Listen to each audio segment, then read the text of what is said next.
Podcast is intended for mature audiences. The views and opinions expressed are those of the panelists and do not reflect in any way those of the podcast partners, sponsors, or affiliates. Enjoy. Hi, this is Michael Buffer, and you're listening to the voice of the people. Let's get ready for Boxing Voice. Every day I'm hustling, hustling, hustling, hustling, hustling, hustling, hustling, hustling, hustling, hustling, hustling. Every day I'm hustling, every day I'm hustling. You can't expect him to do something that you couldn't do. Like what? Knock you out? Yeah, like that. Yeah, but me and you never fought, Tyson. You bust my eardrum when we did spar, didn't we? And yeah, we know what happened there. You're a 260-pound man that can fight. You bust my eardrum the Exactly. first time we sparred. That's not something to brag about. You can fight. That's what you do. I know, but like you can't teach him to be some great fighter when you wasn't. Just because you both got your eardrums burst in sparring and fights, it is what it is. But I can't see him doing anything different. Maybe I'm wrong, but who knows? First day I boxed him, he bust my eardrum. Then I come back to box him again the next day. And then the next day it happened and I couldn't hear and couldn't continue to box. That's nothing brag. This shit happens in boxing. Of course. But you're bringing that up as if you brought it up. You said I popped your eardrum. I didn't mention it. No. But as we're on the topic of ear busting, don't we find it funny that I busted both of these guys' eardrums? Trainer and fighter. Crazy. Statistics. Get the fuck out of here, man. Please. Hey, Daddy. You fight with nobody. This a dollar beat. This a dollar beat. BoxingWords.com. You won the bet with nobody. BoxingWords.com. This a dollar beat. You never gonna get the fight, man. You're a horrible fighter. BoxingWords.com. Payday. You want payday. I know that.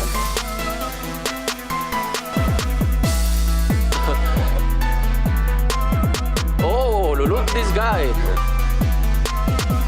There's a plan to go for the belt, and I'm coming, man. I'm coming, my friend. Get the fuck out of here, man. Please get the fuck out of here, man. BoxingWords.com. Because I'm gonna fuck you out right now, motherfucker. BoxingWords.com. What up, and good morning, TBV. It is Friday, so we working hard today, man. People normally party on Fridays. They normally chilling like villains. Nes GTO, Solo, Dolo, Scarface, No Manolo, you already know. I'm even doing the weigh-in review, man. I've been looking through my emails trying to figure out when the freak is the weigh-in exactly. So if you know, you should tell me though, so that we could do a preview and even a recap show. What do you think? I think that we should, just so that we can see how these fighters are looking right before this big fight. But I wanted to talk more than just Wilder Fury, obviously. You know, Tyson Fury and Deontay Wilder 3. We're taking your last minute late predictions. Yesterday was the prediction show, but I know this is a big fight. So obviously, I'm allowing you to call in 14255695241. Press 1 time. Voice your opinion right here. Voice of the People hotline, where you can go ahead and drop your prediction for Saturday's fight. But we're going to talk a little bit more than just Saturday, because the boxing gods have blessed us. We had AJ and we had Usyk. Now we have Wilder and we have Fury. Then we'll have Canelo and we'll have Plant. And then it'll shift to Crawford and Porter, and then Tank and Romeo. I'm like, wow. Thank you, boxing gods. Thank you. 5 amazing fights. Thank you, boxing gods. Thank you. And in between, we'll get some other fights that'll be decent. Ryan Garcia, Jojo Diaz is allegedly almost finalized. You got Cambosos finally getting in the ring with Teofimo on Dazn, so that'll be good for us. We won't have to pay much. And then I'm sure they'll find Devin Haney a fight. You know, Keith Thurman is still out there. Don't really know what's going to happen with Thurman, but he's still out there. He could end up in a fight. So Friday, October 8th, today, Fury versus Wilder official weigh-in is at 5 p.m. Eastern, 4 p.m. Central, 2 p.m. Pacific Standard Time. ESPN and Fox Sports will also provide coverage on Wednesday, which already happened. Okay, we'll be back then at 5 p.m. Eastern to do the review, man. I don't know if it'll be right at 5, and should we do a live review? Or should we do a immediate reaction review? That's probably a good community poll question. Let's do a poll. Should TBV podcast go live at 5 p.m. for a weigh-in show, or after weigh-ins for an immediate reaction show? What do you think? But I'm putting this on the community page. This won't be our poll question on the live show. So if you're a YouTube member or you're just visiting the channel, you can definitely go to our community page and still answer this question. And we'll do go live as the answer. We'll do go live. Come on. Okay, go live. Let me screen share this for you, so you know where we're at. Go live at 5. Good morning, Shan. 5 p.m. or afternoon for you. Or go live for immediate reaction after weigh-ins. Shan, good afternoon. Hello. How are ya? She don't have her mic connected. All right. So we posted the question. I want your answer. Let me know what you want to do, how you want it done.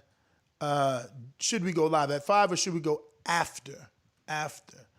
That being said, like I told you, we're here to talk about all this quarter's fights. A lot of fights this quarter.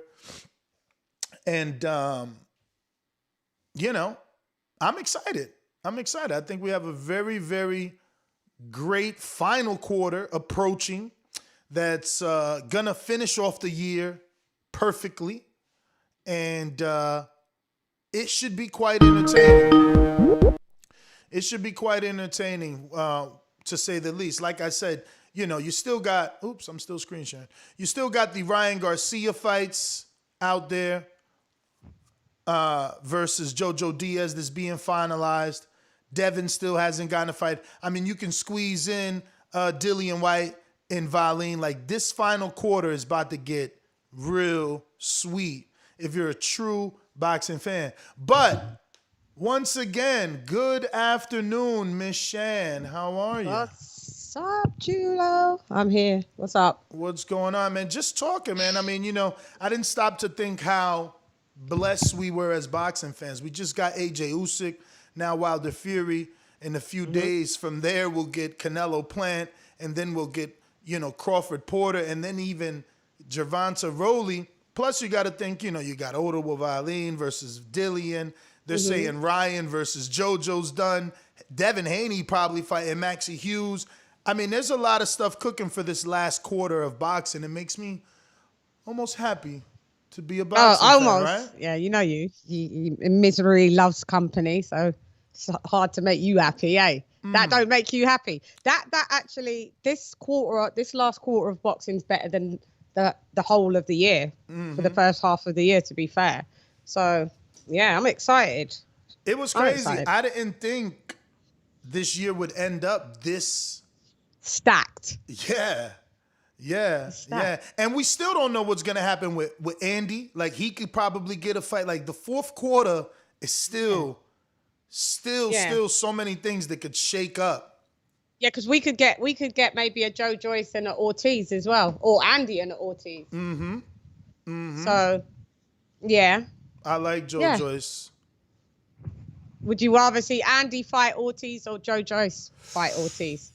I would rather see Ortiz because I know that no one else is going to give him a shot. You know what I mean? I feel like Andy and Joe Joyce could still happen because Andy's a big name, being Mexican, having beaten AJ. People will always still want to fight him.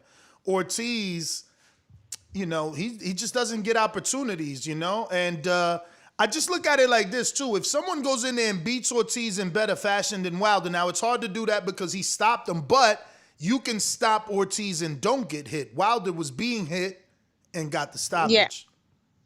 Yeah.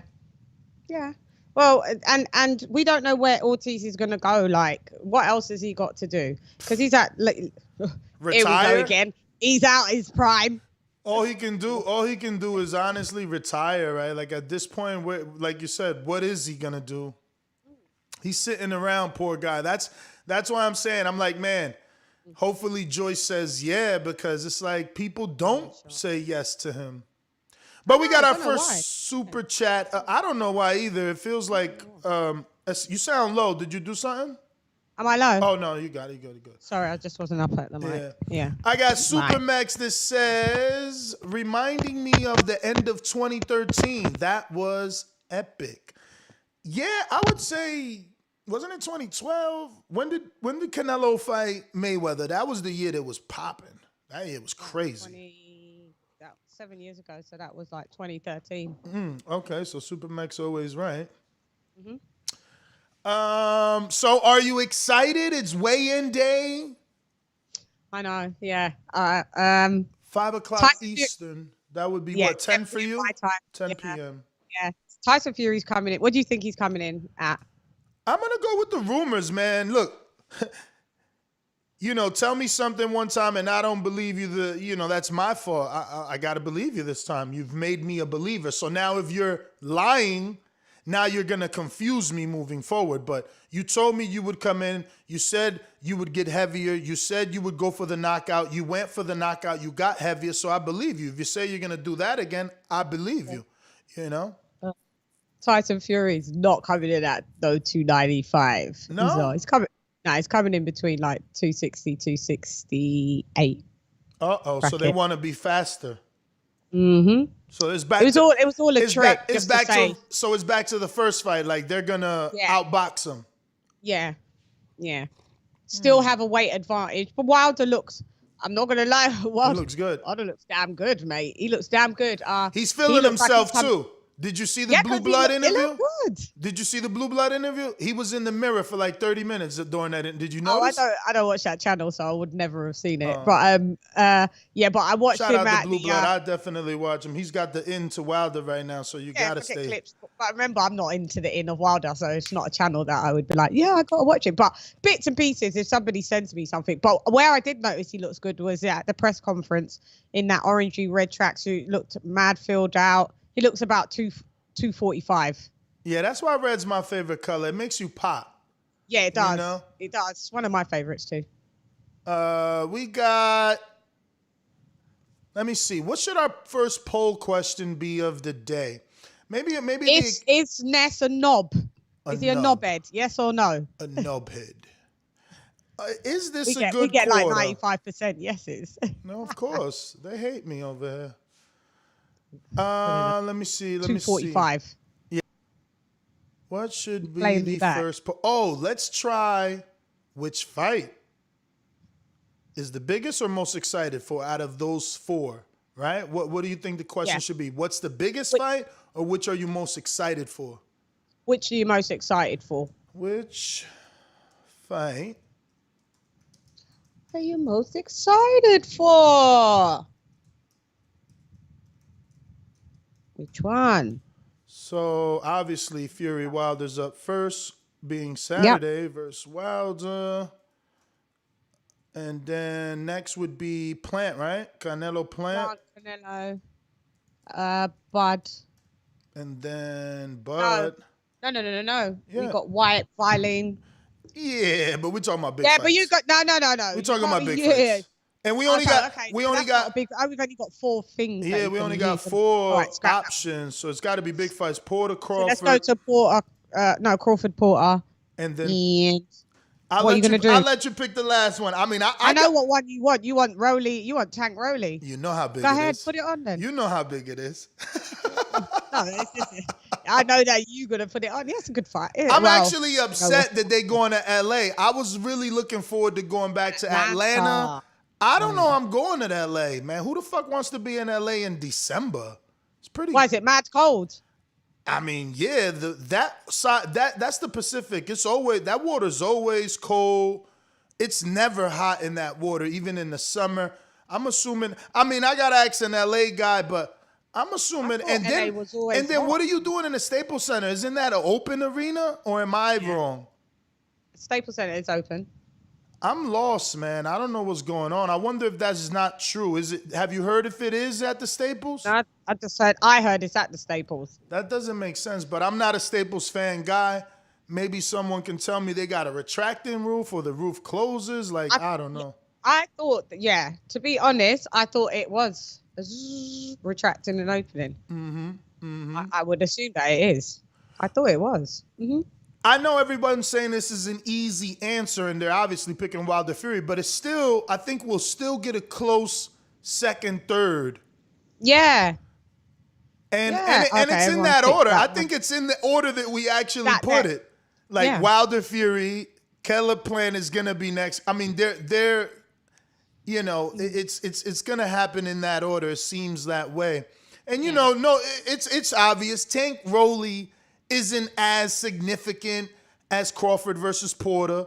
It isn't as significant as Canelo versus Plant, and it damn sure ain't Wilder Fury. So I can see why. But I mean, it's a nice maybe climax to the end of the year if we don't get anything after that, you know, because it's going to result in a knockout. Hopefully. Jesus. It will. Rolly is so Rolly's out of here. Yeah, Rolly. I was watching some shit and I'm like, whoa. But Teofimo Sr. is going in. They training him. They helping. What you thinking? What? Teofimo Sr.'s helping Rolly? Oh, God. Yeah. And he just loves limelight, innit, that kid. And Tio the son is betting $100,000 on Rolly Romeo, the self-proclaimed this generation's Robert Duran. I didn't know if you knew that. You knew that, right? Who's Roberto Duran? Rolly. He said he's this generation's Roberto Duran. Yeah, but Rolly's not well. We all know Rolly's not well for one. So whatever you said. I mean, he does have power in both hands, right? We don't care. He's Latin. He's Latin. Yeah, so what? He's not Roberto Duran. I hate these little new school. I hate any of this era trying to say like they're like the old era. They're not. No 4 princes. No 4 kings. Sorry, you know, Ali. You're not. Just stop. Just stop. It's annoying. Be you. But why? Listen, when I was coming up, I wanted to be like Mike. I had hoop dreams. I thought I was going to NBA. Like, I want to be like Mike. If I could be. So it's like, why can't they want to be like Roberto or Leonard or Ali or Floyd? They can be like them, but you stop. You can be inspired by them.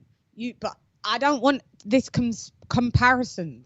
But they're not saying like, I am him. They're saying I am this generation's him. Like, just like Devin, right? Like, Devin gets the whole Floyd treatment.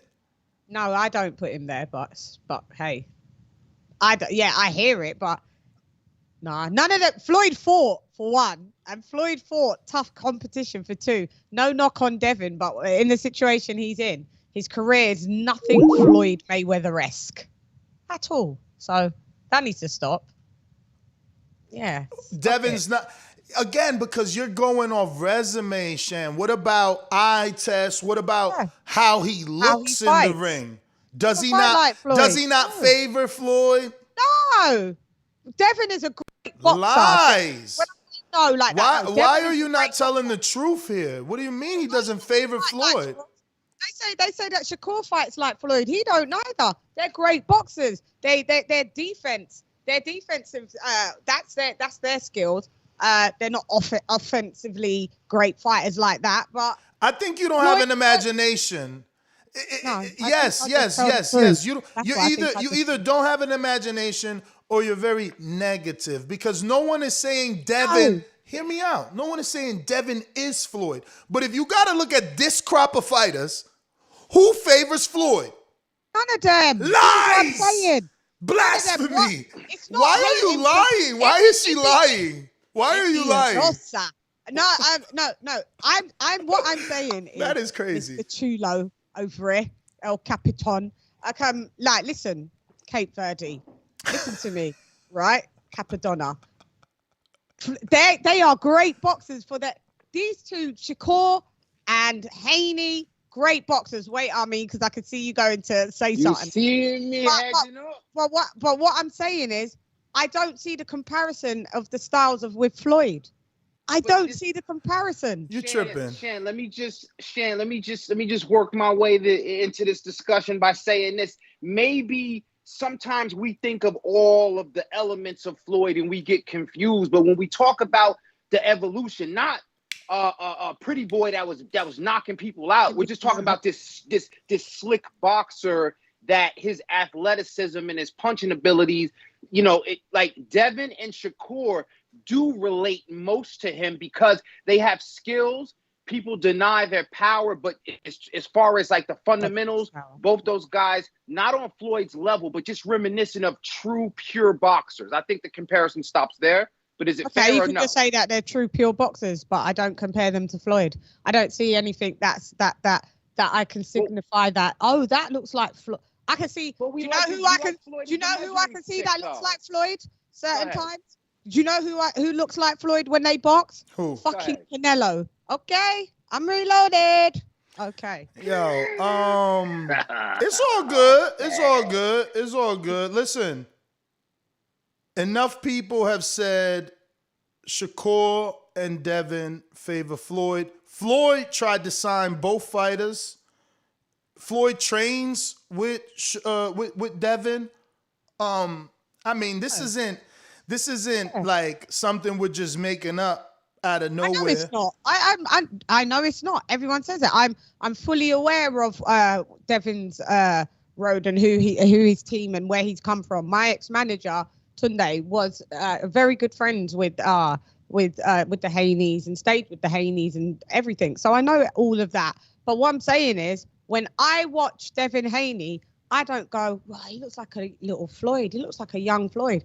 I don't. He's defensively sound. He's the purest boxer, one of the best in that weight division of 135. Yes, but I don't look at him and go, rah, he reminds me of Floyd. That's Shan, look at it like this. Look at it like this. Look at it like this. Everybody, whether they flow like him, whether they from California to South, Midwest, the UK, everybody's going to compare themselves to Hove. You get what I'm saying? Is he as good as Hove? Is he as good as Hove? No? You don't get that? Yeah, used to back in the day. I don't really hear anyone comparing themselves to Hove. Because they know they ain't on his fucking level.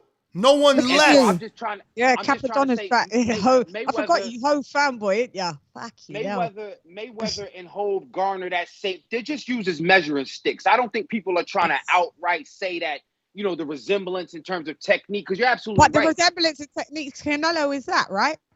Hell no, Canelo flat-footed ass ain't Floyd. I don't know if I can. Canelo's flat-footed. He ain't Floyd. He flat-footed. When he knew, listen, I'm going to have to send you the link yet again, because I've got footage comparison that you could see Floyd fighting, and after Canelo got beaten by Floyd, the rope-a-dope, how he does it. Yes, Floyd didn't invent the rope-a-dope before everybody tries to interject. Not even looking at the chat today, so y'all can say whatever you want. Chat is toxic. But what I'm saying is the Philly shell, no. It's very Floyd-esque. I more look at Canelo and say, see this top half, Floyd-esque. You see how defensively sound you are, Floyd-esque. Yeah, you're flat-footed, Canelo. Floyd isn't. Let me slide this super chat in. I got All Around Strong. Shout out to All Around Strong. He sponsored our 2017 Appreciation Night from the DMV area. He has a supplement company. Check him out on Instagram. And he says, what up, Ness? Hi, Lady Shan. I got my money money emoji. On Wilder by stoppage, looking forward to a good fight. Well, my friend, let's see if things have changed since last night on the odds. But I'm telling you, listen, even though you guys are like, yo, I don't bet, that's not like, take that out of your mind for this fight. Like, this is the fight to bet. Like, this is the fight to make money. It's set up for you to make money. If you believe in Fury, you can literally make money off the knockout or the decision. Like, the knockout is so good that for every 100, the favorite is paying you $90. That's almost unheard of. Like, imagine being able to get 100, for every 100 you give the bank, they give you 90 back on Floyd plus your 100. You would have went all in. I'm not saying Fury's Floyd, but if you believe he is, because you're that boxing fan that's so toxic in the chat talking about, oh, Fury beat this Dazn 2 times already. Fury did this already. Fury did that already. Well, then pick your ass Fury by knockout. If not, 275 by decision, which means 100 pays you 275 plus your 100 back if you believe in Fury. Now, again, if you're all around strong and you believe in Wilder by the knockout, you click Wilder by knockout, it's a plus 275, and 100 gets you 275 plus your 100 back. Remember, bet TBV is the code. It ain't going to be like this. If you go look at Porter Crawford odds, it won't be like this.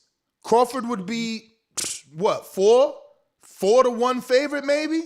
You can't make money like this. This is a very good fight to make bread on. I'm just saying.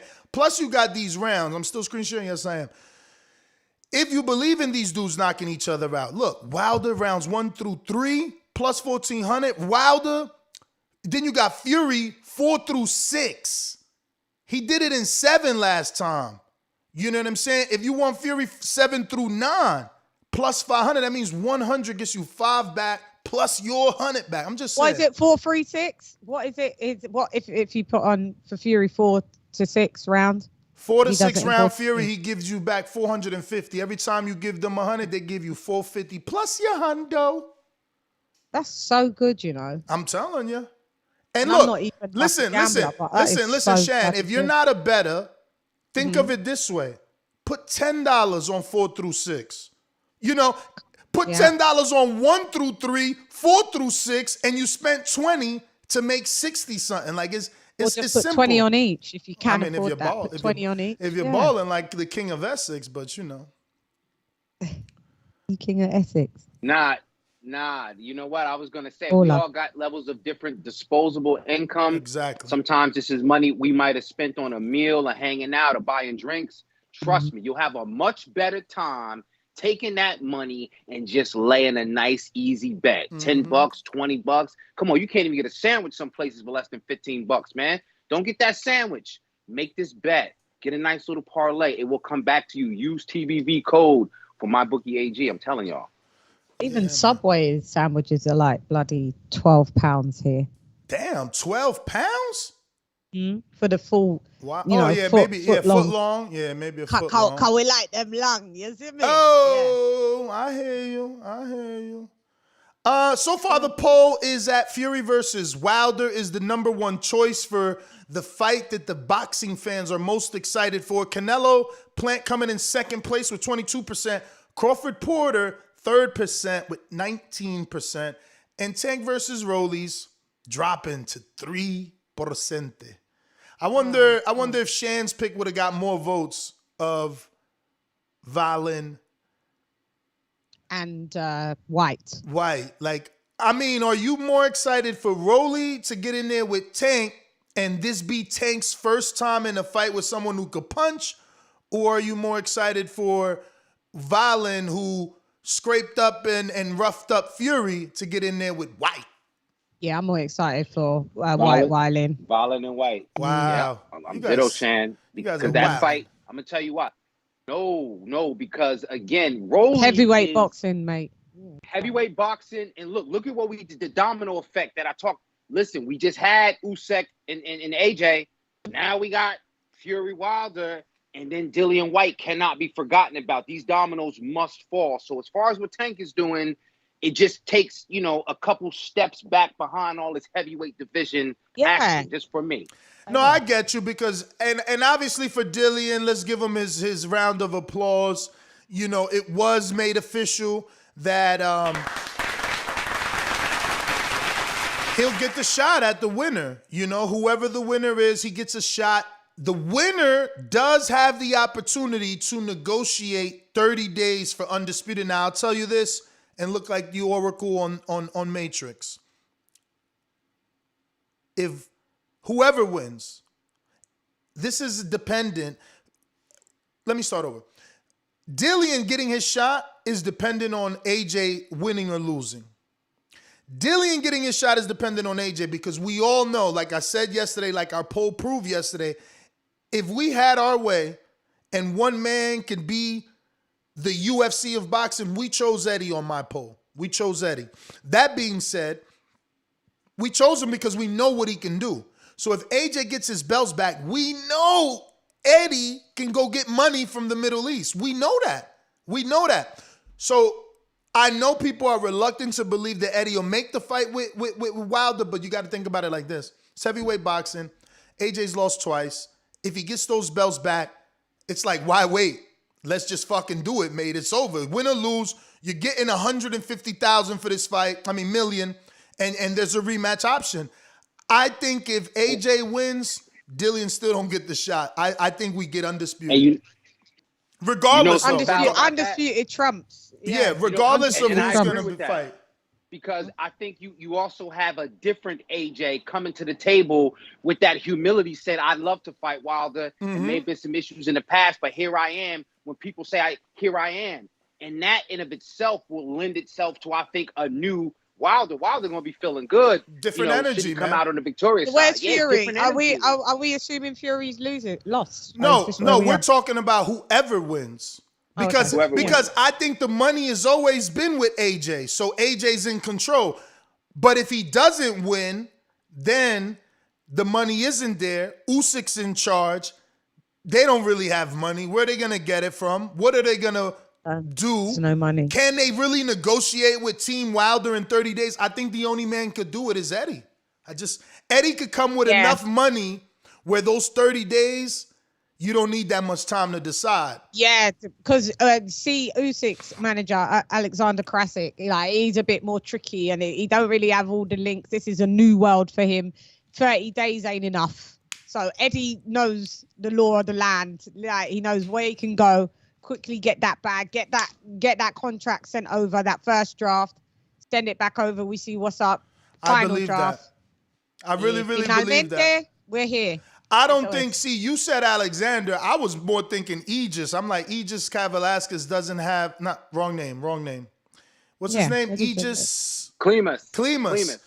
Aegis Klimas. I'm like, he doesn't have the resources. I'm talking resources. Like, I've never seen another promoter go get $300 million but Eddie. Like, this is as simple. He had the money he had the money for AJ Fury.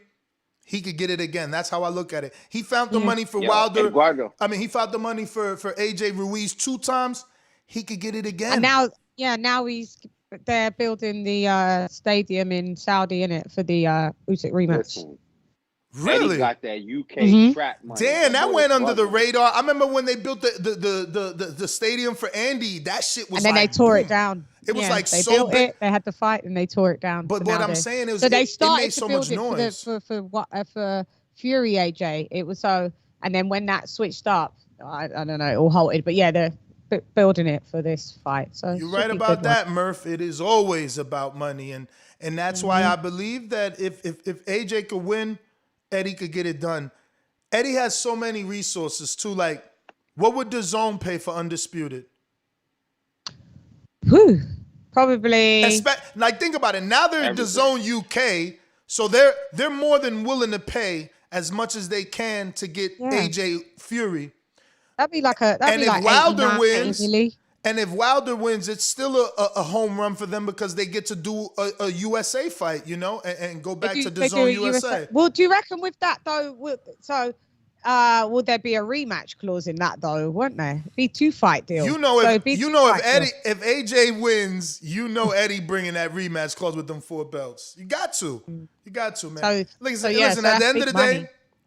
we may not like. All of us may not like the way that AJ attained those belts, but What they're belts? his.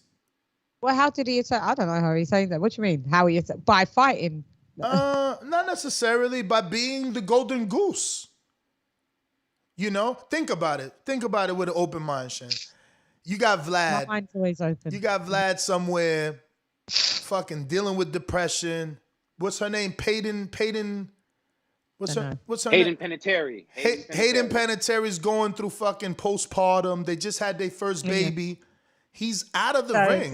is that AJ's fault then? No. Stop being defensive. I'm saying. No. I'm just I'm asking. saying for Whatever how him- he got the. No, Yeah, go I'm ahead. saying for Vlad, Mm-hmm. when you're called and they're like, yo, do you want to fight?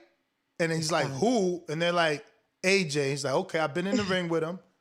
He isn't that experienced. I'm getting all this money. They're letting me put a vacant title back on the line. Like, it was just, these are the privileges that Wilder, Fury, Dillian have never been given. Never been given those privileges. Vlad was managed by Finkel though, and he said that he didn't want Wilder to fight him because Wilder was his little baby. Yeah, no, I understand that. And But not again, He could have fought him. but again, What if only Vlad- one person what if was Vlad- given one those second, guys. privileges. No, Wilder just What didn't if want to. Vlad They wanted didn't want get out Wilder the to fight. house because of what he was going through? Sometimes we look at it as Vlad have been picked or cherry picked, but what if he wanted that to kind of get up? What if he was trying to get back out there, you know, to Like get with back on the Fury. bike, so to speak? Yeah. So, you know, I get it. Anybody's on the couch is on the couch. You come off the couch, you're not coming out of the gym. But, you know, suppose that was not an opportunity. Vlad's to win, never per off the se. couch though. I mean, and looking like trash. He gets off the couch and looks better than people that are in the gym. So I respect Facts. the win over Klitschko. I give that win Me over too. Klitschko respect, where most Me people too. might not. Is what I'm saying. Yeah, I give it. I Respect. give him I give it- respect. how he tamed all. I the never belts, said he didn't get respect for the win. I'm saying, name another heavyweight that would have gotten that opportunity to get a legend off a fucking 2-year layoff. Plus, hey, by the way, here's this free vacant belt. Come on, man, stop lying. Like that doesn't exist in boxing. Why are we always lying? Because it's not the truth. And you're There's not- only and two you're never things. lying. And It's you're the only biggest it's liar only on the two panel. things. It's only the Shut truth up. and not the truth. That's it. You don't, and you're not the truth. You be lying all the time. Okay, so Sure. Shan, Mentirosa. before we got into saying who's lying and who's not, I you always be specifically calling listen to everybody me. that we lying. But I specifically asked you to tell me who else would have been Yes. given those privileges. I told you, Neither Miss one of you Wilder. named it. Neither They one of didn't you let- named that. And when I gave you examples, you didn't But use Wilder those didn't examples want to. either. No, but Wilder got the opportunity. He's always had the opportunity to unify. Oh yeah, with Oh, who? With who? Okay, so he had the opportunity to, at least before getting the WBC belt, he was under the same stables with Vladimir Klitschko. We know the story of that. Shelley Finkel Shan, is that a fine. unification? No, because he Okay, didn't so have the belt move then. on. Move on. Stick to the topic. so- Stick to the so what I'm topic. saying, The before topic before was being AJ getting Yes. easy unification. So you're talking about Wilder getting a title shot. We're talking saying about yeah, attaining so the belts. At least get a title shot. Start from somewhere. It was in Yo, your your stable. obsession with Wilder is too much. No, Like, you can we said just about talk heavyweight. boxing? But- No, You no, said no, heavyweight. no, Which no. heavyweight? You're terrible, man. Realistically, You no said other which heavyweight would have got heavyweight? that privilege. You said which heavyweight God. could have had to collect some belts. So I said, what you used Vlad, you did. So I said, yeah, that's funny because Wilder and Vlad were managed by the same geezer, but he wasn't allowed to be able to do that what maybe AJ done. So, do you know? 3 times you've said that. So now my rebuttal is, we are not talking about a title shot. We are talking about, I didn't cut you off, calm down. We are talking about attaining the belts, unifying. Who else in boxing has ever been given a legend or for 2 years off plus a vacant title is put on the line. Pacquiao went to court. You're cutting me off. Pacquiao went to court and couldn't get his WBA back. And he's a legend. Okay, so when I tell you someone is privileged, I'm giving you facts. What you are doing is showing your obsession by saying Wilder had a chance to fight Vlad when he never was a champion. That doesn't have anything to do with this conversation. Now, again, I'll give you facts. Joseph Parker came with his belt to Alabama. Nestor Gibbs was there. He was at the arena. I spoke to his trainer. I spoke to his manager. I spoke to Joseph Parker. They were supposed to announce the fight. Wilder knocks out Gerald Washington. No announcement. Joseph doesn't come to the ring. Joseph doesn't want to fight. Instead, he chooses AJ. Again, privilege, because you got the money. Same thing I'm saying now. I'm not being a hypocrite. I'm saying if AJ beats Usyk, Eddie will find their money to make Undisputed. I'm being real. You are obsessed with Wilder. Well, Wilder had a shot with Finkel. Finkel in the same camp. You cut me off. You cut me off. Wilder had the same camp. He with Finkel. None of that has to do with unifying. None of that. It's just your obsession. You continue to show that you can't talk boxing, only be obsessed. I just got a text that was hilarious. Sorry, I'm laughing because it was about you and they're It's watching okay. the show. They're supposed to watch the show. You're right, but tell them to super chat that shit. Right. I know what to. Yeah, I know. Hey, did I just walk into another argument Everything that Ness between the two I'm just y'all? saying it. Everything that Ness says going forward is the truth. Nice. I'm not allowed to say my opinion without being called a hater and obsessed. So now I'm just going to fall back. There's no point talking to me. I'll just watch. And everything that Ness says is correct. I mean, just make it make sense. Make it make sense. If we're talking unification, what does Wilder being on the same stable as Vlad have to do? I'm asking you to talk boxing. And that's can I boxing. reply? Yeah, go ahead. Because you said, oh, we don't necessarily like the way that AJ got his belt. So I thought you was going from the beginning. That would assume. How would you think that? I said you Vlad. said you don't like the way you get. I said Vlad. I used the word Vlad. So for you to think that I'm talking about Charles Martin. For you to think that I'm talking about Charles Martin when I brought up Vlad and the vacant title and the 2 years off, that's your problem. That's your problem. It's not my problem because I'm quite fine. No, you literally just said on the show, you said, Nestor, you brought up Vlad. Yeah, I lied. Sorry, I lied. No, I didn't say that. The whole truth. Sorry. Whatever. It's all good. Moving forward, we're still at 53% with Fury versus Wilder being the fight you're most excited for. 21% with Canelo Plant coming in second place. Crawford Porter tie for second place with 21%. And Tank versus Rolly creeping from 3 to 2%. Hey, listen, after this weekend, I bet you that same poll would change dramatically. It's just that all eyes on the heavyweight division for the last few weeks, and it's going to stay that way.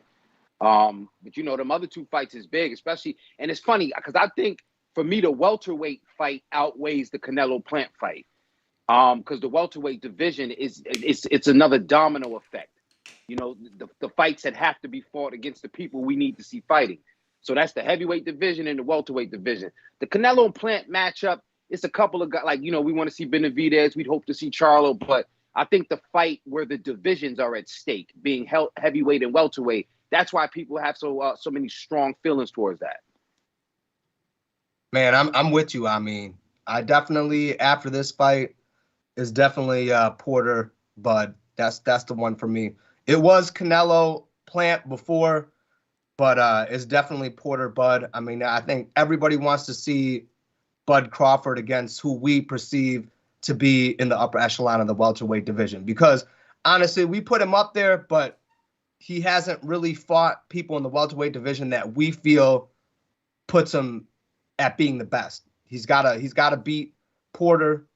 If he can beat him, I mean, if he can stop Porter, I mean, I think that's going to put Earl Spence down a level if he gets the stoppage. But I don't know.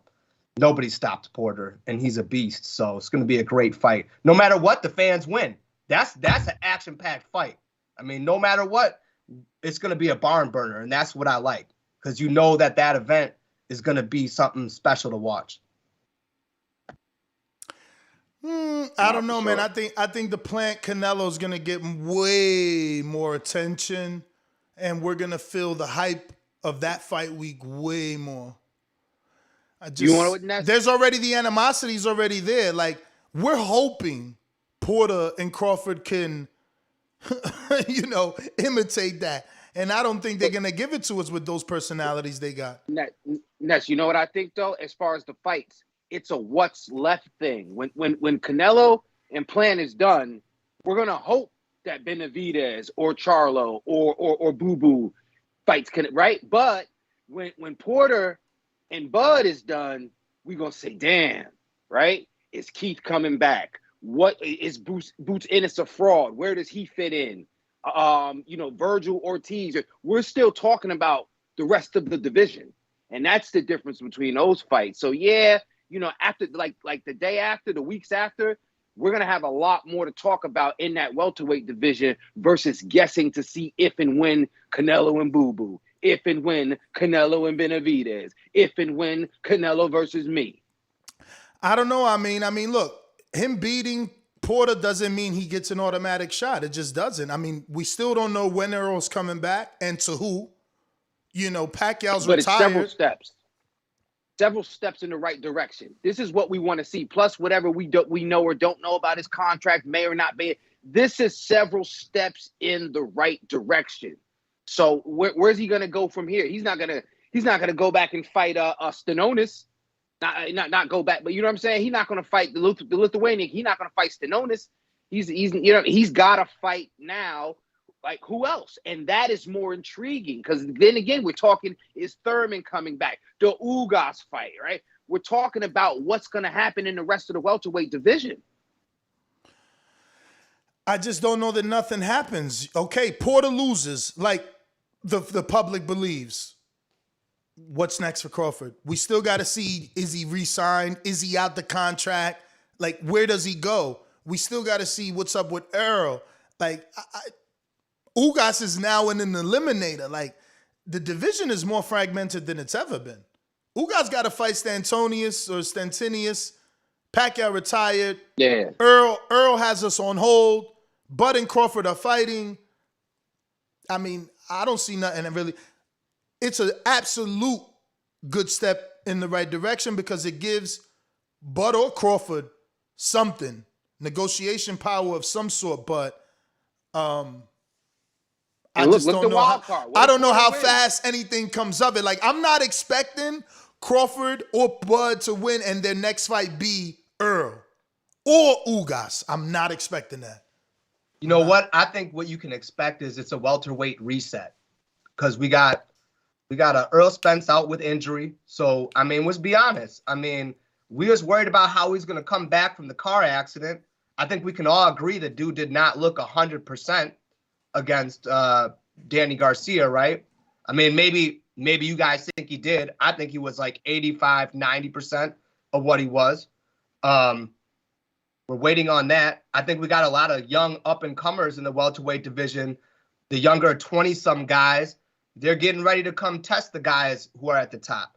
So I think we just got a big reset going on. And, I mean, yeah, it might take a year of fights, year and a half of fights till we start to get it popping again. But we got enough good fights that are going to happen in that division based off of what happens. And maybe Sean Porter coming across the street to Crawford is going to entice Crawford to not sign with Bob. Because I think if he does sign with Top Rank, we're not going to get those fights that we want because Bob's old and doesn't give a fuck. But I can see him re-signing with somebody else if he's going for legacy, especially if he beats Porter. Let's flip it on his head. You said the welterweight, cool. What happens if Canelo beats Plant? Yeah, I know what happens if Plant beats Canelo. He take over the world. But if Canelo just beats Plant, then what's next for him? But he's Canelo. He gets to pick and choose. That's what I'm saying. Yesterday, we talked about it on the evening show. If you haven't caught that, it's already on iHeartRadio, TuneIn, Stitcher, iTunes, all over the place. That being said, we talked about the possibility of Marcus Brown being an option if he can get lucky and beat Artur Beterbiev. If not, it really depends on the outcome of that fight, how that fight looks for Canelo and Eddie Reynoso, and do they want to take the opportunity to jump on it after they see what Marcus Brown does. But Marcus is a southpaw. I'm pretty sure. So, I don't know that they're going to look at it and really, I don't know, man. Listen, Better Beef is a puncher, but he's getting older. He's right up at the age that Canelo loves fighting guys. So is that more intriguing to follow than what's going to happen in the welterweight division? Are we going to wait to see, do Canelo and Marcus Brown showdown, or Canelo and Arthur Beterbiev, or will we like to see how the welterweight division shape out? I hate to say it. We're gonna want to see what the welterweight division shapes out. But at the end of the day, when Canelo moves, we move with him. Like what he does, the boxing world responds to. Like he's just one of the faces of boxing. It's like I said, if AJ gets the belts back, he's back where he belongs. They got the money, they got the power. It's all about the power, and Canelo got the power, man. He got the power. To me, it seems that way. I mean, you can see dudes that ain't got no power. Keith ain't got no power. Boots ain't got no power. Crawford ain't got no power. And I ain't talking about physical strength in the ring. I'm talking about negotiation power, getting shit done power. It's called leverage. There you go. That's the word. There you go. You gotta have some of that to make shit happen. And that's exactly my fucking point when we were talking heavyweights. Eddie and AJ have always been the money. So they can always entice you to fight. It's just that simple. You know what I mean? Like when Dillian took that stand, we was like, whoa, really? You about to turn down $4 million to face the dude that beat you?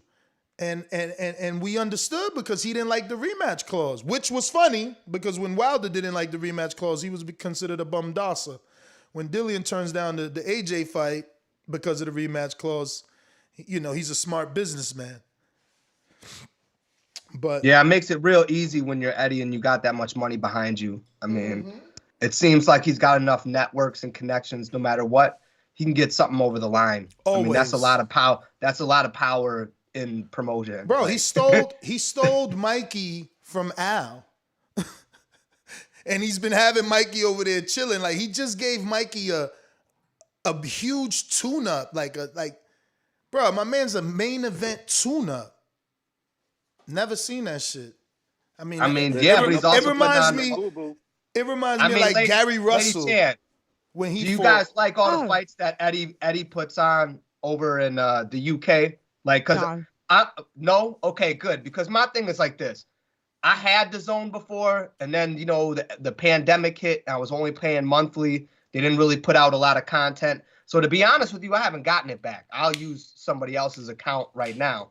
But I'm just curious because they have a lot of matches. But when I look at them, I'm like, I'm not trying to be mean, but it's like, really? Like that's dead. That's what your Saturday night's looking like?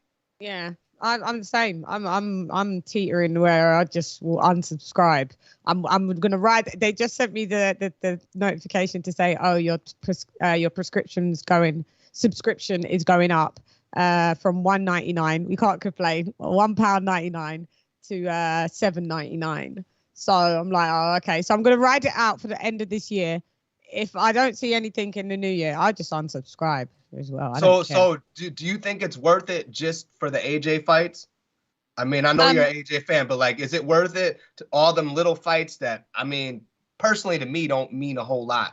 But yeah, because they're UK ones. You mean to tell me you don't like Lewis Ritson and Todd Cheeseman? Lewis Ritson? Ted Cheeseman. Ted.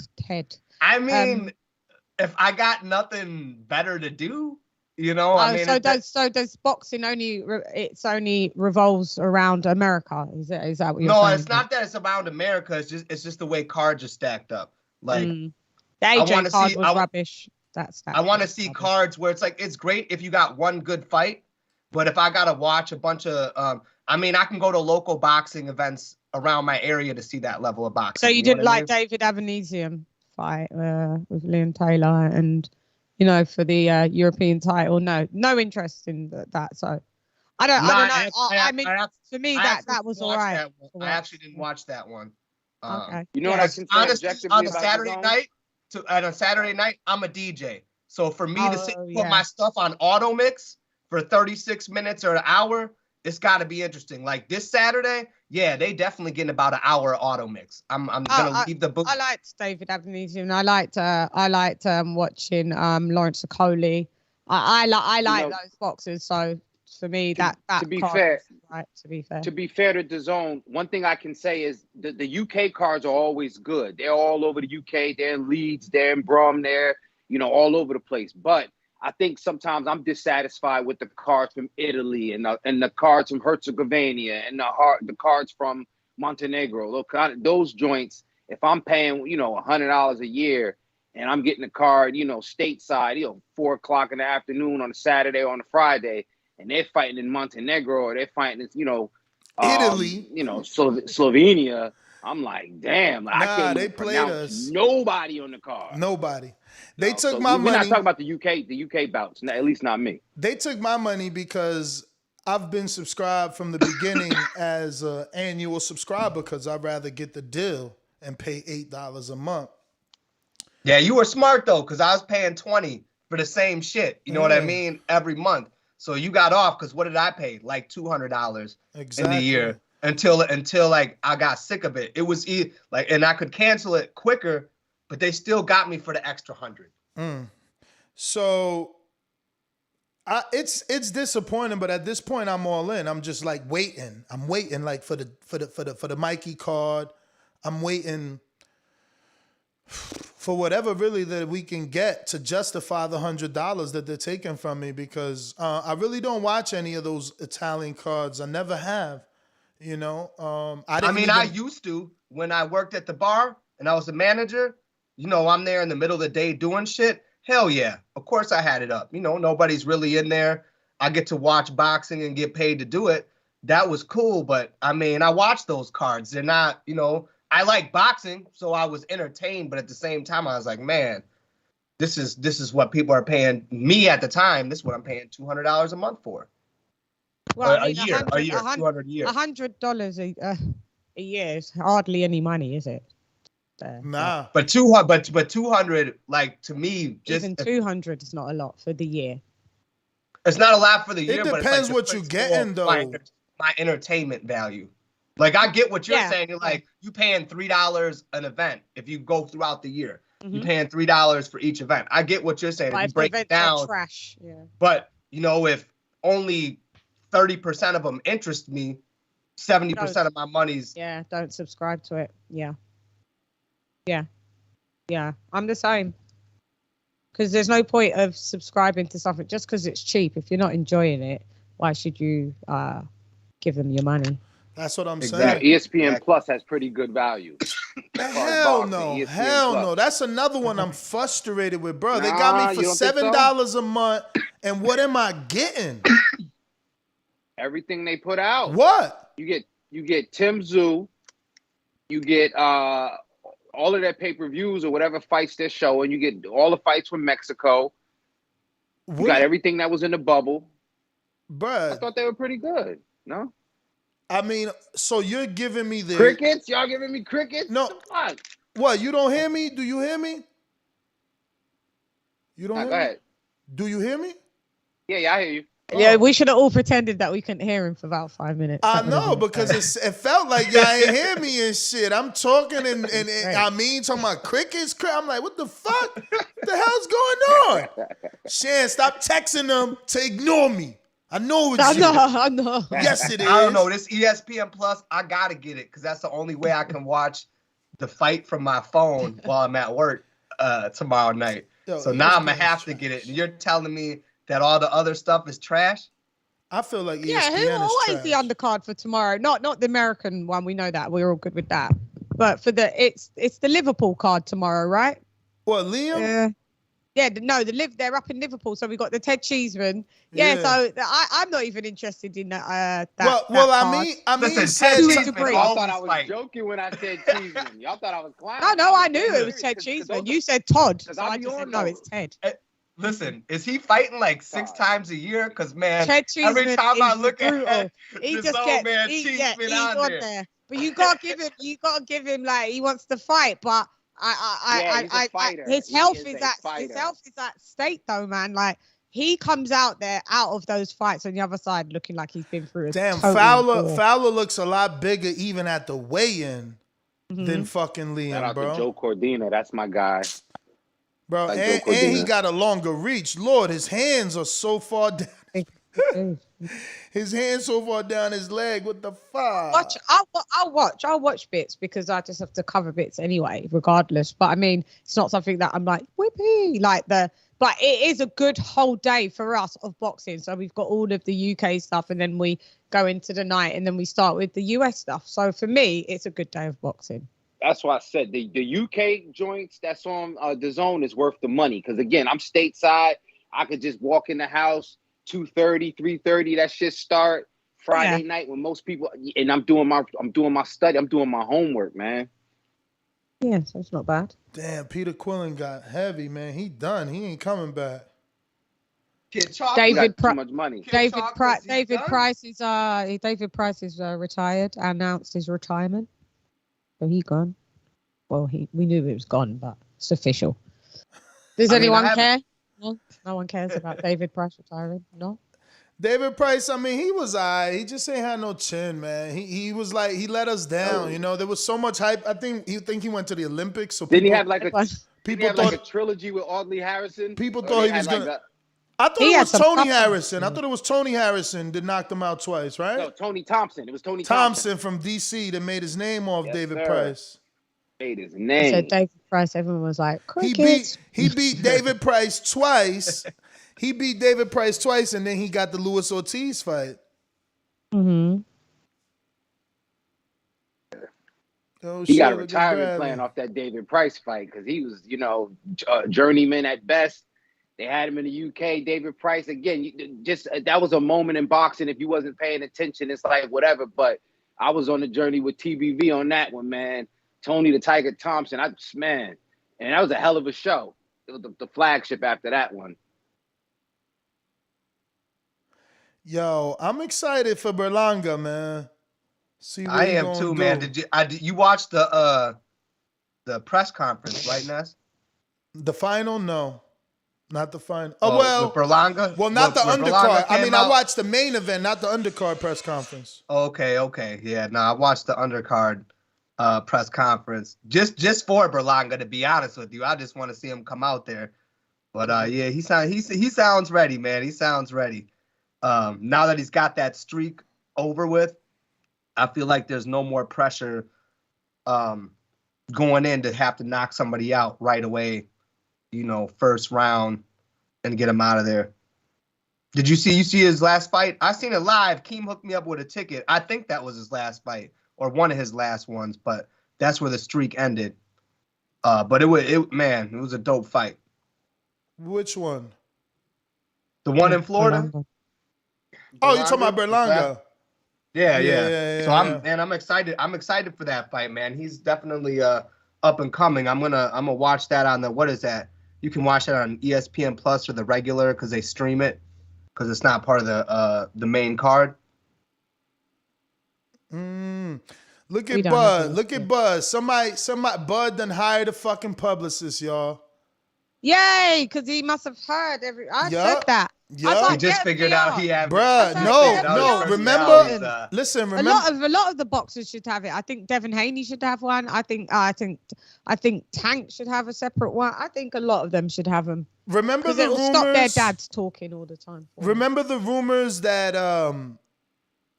that came out about the contract and about them saying that.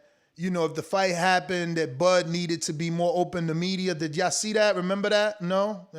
Yeah, I remember you talking about that on the show. Yeah, he had to be. He had to actually sell the fight. He had to sell the fight. So check this out from his Instagram. Okay.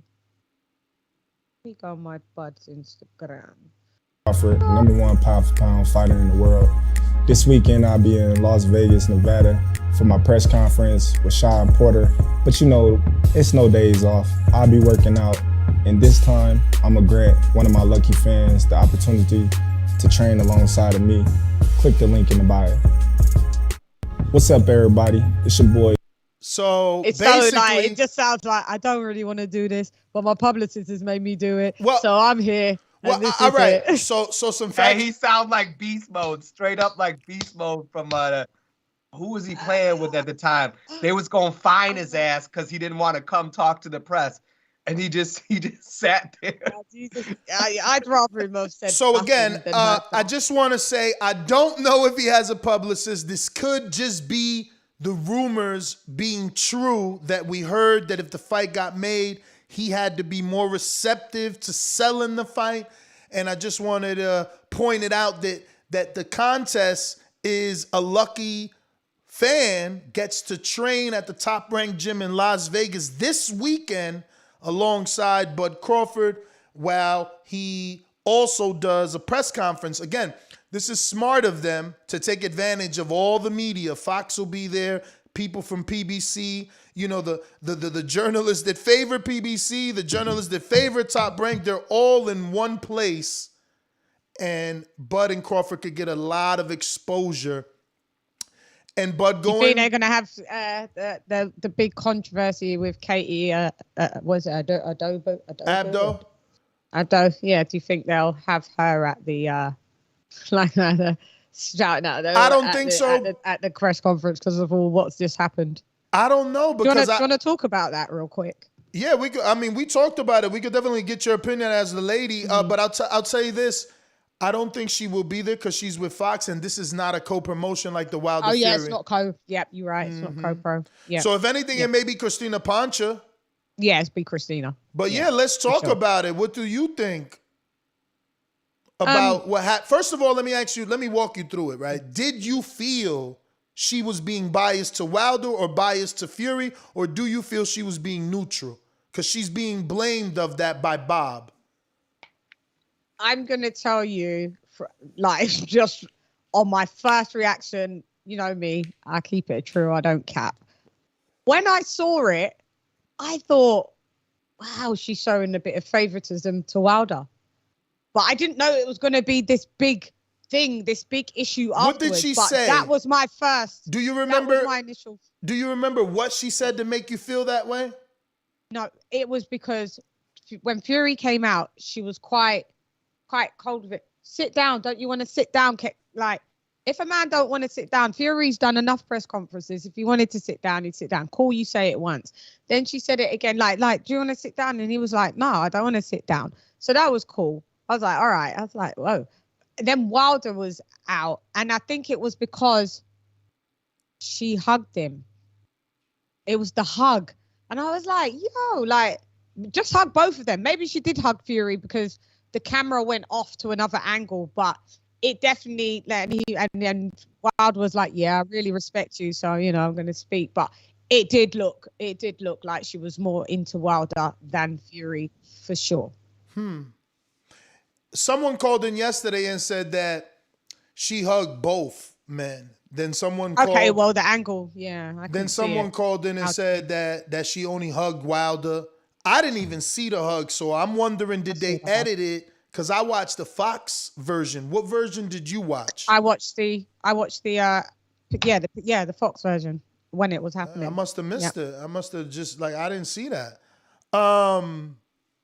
Because I felt like she wasn't being biased because she told Wilder specifically, I even heard it again this morning. She was like, can we not get any more excuses for this fight? And then she said, do you feel more pressure having made all those excuses to have to now come out and win? So she asked him about the excuses. She doubled down. So I felt like... Got him to talk. And it was a good thing that she got him to speak because he said initially he wasn't going to speak, which would have been stupid. But he did speak. But it's the hugging. Say you and Adrian, you and Adrian are at an event, and then you come out, Adrian comes out, and I'm like kind of hosting it, and then I'm like, all right, Adrian, like bye, and then see you later, Ness. Like it looks like I do prefer. You got to look neutral. You have to for that job. Now you have to. Now. Does that mean that Bob Arum's reaction is justified? Nope. So what do you feel about his comments and, saying fuck her? I know. Bob Arum, he's lucky that wasn't me. Because you would have gone from having 5 summers left to 5 minutes left. Lucky it weren't me. Because people keep giving this geezer a pass. I don't give a fuck if you're old, fam. You better get your old school fucking manners when you're addressing me. Because that ain't on about fucker. I'll be like, fuck who? You got hurry up and apologize. Because every minute that goes by that you don't apologize, you've got a summer deleted. So right now you're on 4 summers left, Bob. 3 summers left, Bob. Yeah, I need my apology right now. And if it's not a fuck. Yeah. Security will be all dragging. It'd be a madness. Yeah, it'd be a madness because I'd be up in Bob's face. You ain't got no manners. He's got no manners. And people keep giving him passes. Nah, it's rude. You don't talk to a woman like that. You don't talk about a woman like that. She didn't do anything that warranted that at all. Where's your professionalism? He's lucky. Lucky it weren't me. That's all I'm saying. Hurry up! Stop letting dead space. You talking, Babs. Hey, listen. Bob's a wild boy. He just says what he wants to say. He talks shit to his fighters. He talks shit to everybody. I think that's what we've come to expect. I mean, I don't think he's senile, but he's just past the I don't give a fuck stage. You know, like he's like, I'm gonna die. I could die tomorrow. Fuck you guys. Yeah, but we've come to expect, but it doesn't mean we've come to accept. Well, I get that. I get what you're saying. You ain't gotta take that shit. But I'm just saying, like, you look at the era Bob comes from. He can't hide that little streak in him. He's coming from a whole different era of America, and he's gonna act a whole different way. I don't care about. I just care about how I'm addressed. That whole nother era, you've made it into this era, so now you're gonna have to adapt. We're not in 1925, so you better adapt real quickly and have some fucking manners. I said it yesterday. I said it again. If Bob were to say something, you know, I mean, you got to maintain your composure. But one thing somebody got to do, that's why you got to have little throwaways. You know what I'm saying? His palms on the chessboard. Somebody got to wrinkle up his lapel and snatch his handkerchief about his pocket and just throw it on the ground. You know what I'm saying? You just do that. You ain't got to put your hands on him, but you just wrinkle up his lapel, take your handkerchief and throw it on the ground and just look at him and walk away. Yeah, but then he's got his mate, Derek. He's got his security. Derek, pick that up for me. Derek will do it. So that's what Derek's paid to do. I don't know if mate, that is a good thing. Let me just take your kerchief out, stupid idiot. Yeah, I mean, I'm not gonna lie. When Crawford re-signed with Bob after Bob talked shit to him, I was like, damn, bud, like, is the money that good? Like, I don't know. If a dude what, is there came been a re-signing? What, they re-signed? Are you talking about? No, I'm saying before. Oh, okay. I'm saying before, like, yo, he compared his fights to watching paint dry. Like, how you compare your I mean, he talked mad. Bro, I'm just saying in general. He called Teofimo Lopez a schmuck. You called her that broad and fuck her and all of that woman from the UK. Fuck you, Bob. How about that? Fuck you too. She should have totted over, looking at how beautiful she is. She should have totted over right in the camera and say, I got one thing to say. Fuck you too, Bob. And just walk off. I don't know why people don't do these things. Because you get fired. Disrespect means disrespect. You would get fired immediately for that. Like that, like fuck for breaking her professionalism. I'm just saying, like, she would lose her job over something like that. Yeah, man. Nobody wants to lose their job or their financial freedom. Yeah, but and Bob don't lose his job because he is the boss. Yeah. So he just feels that he can abuse his power. And so, well, then you're going to have to do something. You got to have to show that. Because even what Amin said, even if you take the handkerchief out and throw it on the floor, you're going to lose your job for that. So if you're prepared to lose your job, you may as well go out all guns blazing and just say, fuck you. But if you're not prepared to lose your job, which is perfectly acceptable, you're going to have to think of a way that, you know, that you can throw a dagger in his heart, like verbally or something. I believe we have our first guest, betting expert, joining us. Are you available there? Yeah. Can you guys hear me? Yes, we do. It is Trot. Yeah. Trotman Boxing on Twitter. Thanks for having me on, guys. Appreciate it. Appreciate you coming on. Can you turn the camera on? Am I good with just the icon? Oh, you rather no face? Okay. Stay in the shadow realm, my friend. How are you? I'm doing well. How are you guys doing? We're good. So, not to be like an interrogation or anything, but why are you considered an expert? I wouldn't consider myself that. I've been betting and like tracking my picks on Twitter for about a year now.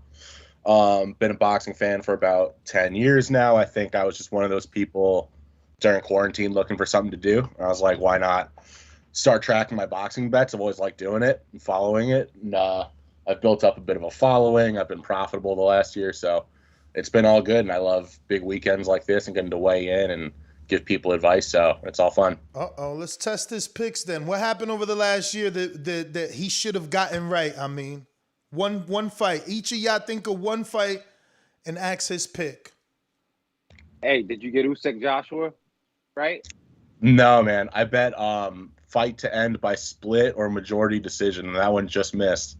But you didn't pick a winner. That's good. That's good. So at least you bet safe. Go ahead, Adrian. All right, Pacquiao Ugas. Ooh, good one. Yep. I missed that one. I thought the upsets. It's hard though. So I can't fault you. All right, what did you do for Canelo BJS? I mean, I had a bunch of Canelo straight up and parlays and stuff. I think that was it. But you had Canelo. But no props, nothing specific like that. I just thought he was going to beat him. Okay. So I'm trying to figure out: are you really an expert now? At this point, are you an expert? Are you really an expert? He said he's just been tracking for the last year. But listen, if you got a track record, that's still good. Let's talk about this weekend, though. Rather, wait. What would you say is your? What would you say is your biggest one? Oh man, I had two pretty good ones this year. I had Luis Arias by decision over Jarrett Hurd. Oh, good one. It's like plus 1,800. Nice. So sweet. You bet $10, get 180 back. I also had Brandon Glanton by decision over F.A. Apochi. That was also like plus 1,800. So yeah, I've had a couple of these like pretty big hits that have boosted my numbers, but yeah, I try for that consistency. I never want to have too many like down weekends in a row. So did you do the Gabe Rosado? Oh yes, Beck the Bully. That's a good one. That's a good one. But those are upset. You guys are giving them upsets. You know, when you got a favorite, you normally go with the favorite. Like you're asking about Usyk, and you're asking like these are upsets. Ugas, I was expecting Pacquiao to win, so I don't fault anyone for picking Pacquiao. Like he's a legend. How about Helenius Kevnaki one? That one, yes. You didn't have Helenius, did you? Didn't bet that one. I mean, there's a number of like fights I just don't bet because I think the line is sharp.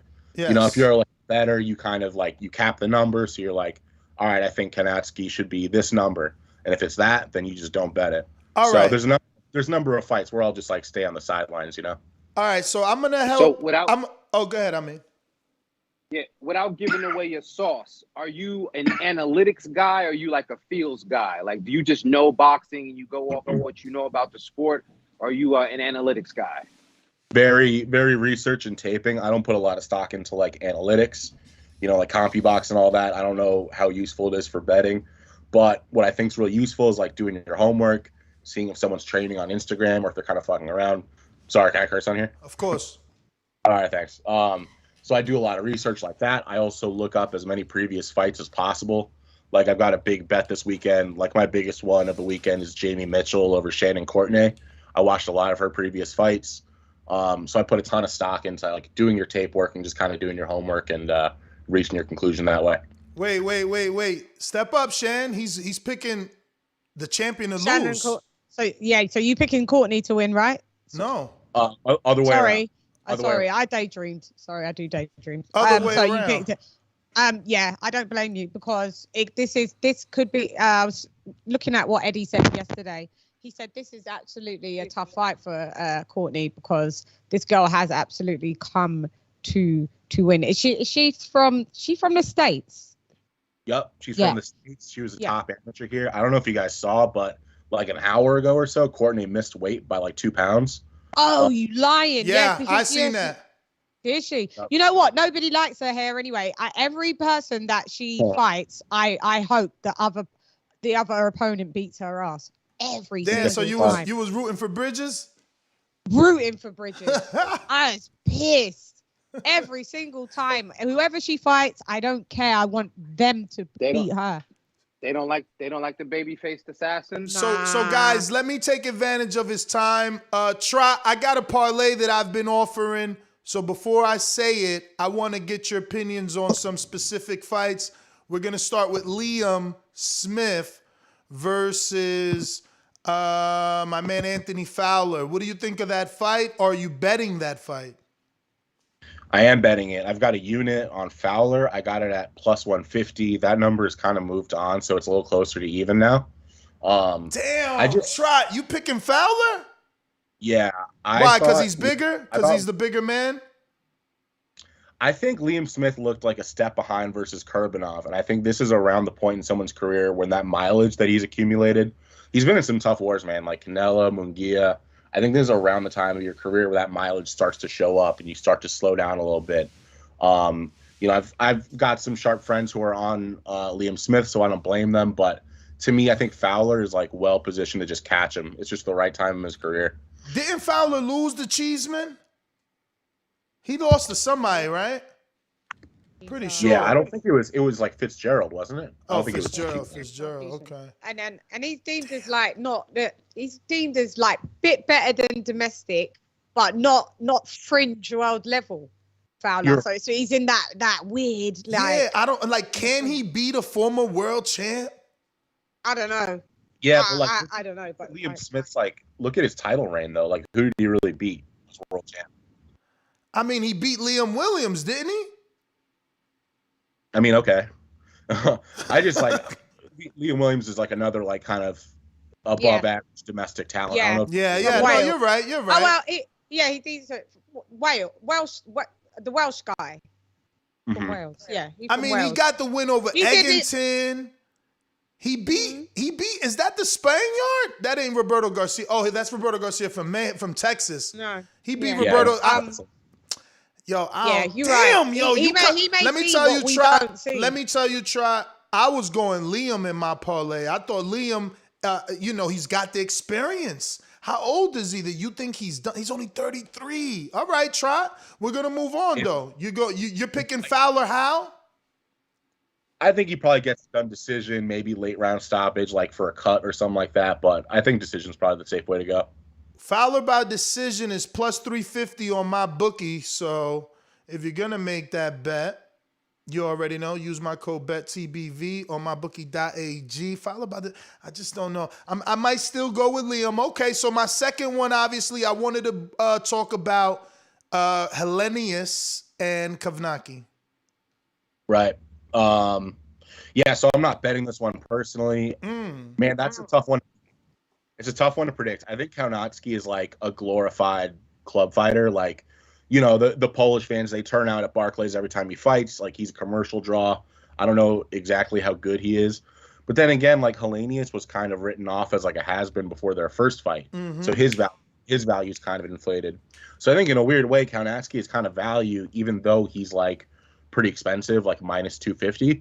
Seems like a big price to pay, but think about what that price would have been if not for that first knockout, So if I were to pick it, I think Kaunatsky probably gets it done. Like, he might be real tentative and careful. So I think points is like a sneaky way to go. He had that full distance war with Areola, right? Yeah. So I could see that being like a similar scenario here. Yeah, I mean, I feel like statistically in rematches, the A side is supposed to win. Obviously, they have Kaunatsky as the favorite, so I did choose him in my parlay. It was a 14 parlay. So the next fight is obviously Efe Ajagba versus Sanchez. There you go. What are you thinking? Are you messing with that fight or staying away? Oh man. Depending on who you have, you might hate me for this one. I'm big on Frank Sanchez. I think that's ridiculous value. I think like this steam that started hitting Ajagba, because originally he was like close to 200 plus 200, right? And now, as of this recording, he's like plus 140, plus 150. I think that's like kind of silly. I think he's basically got a puncher's chance. Sanchez, to me, is just the better fighter all the way around. So I hopped on him at like minus 170. I think his odds right now at like minus 180, whatever your book's got. I get him at minus 160 right now. He dropped 10 points. He was minus 170 all week. Nice. Minus 160 is great. Is that who you're picking here?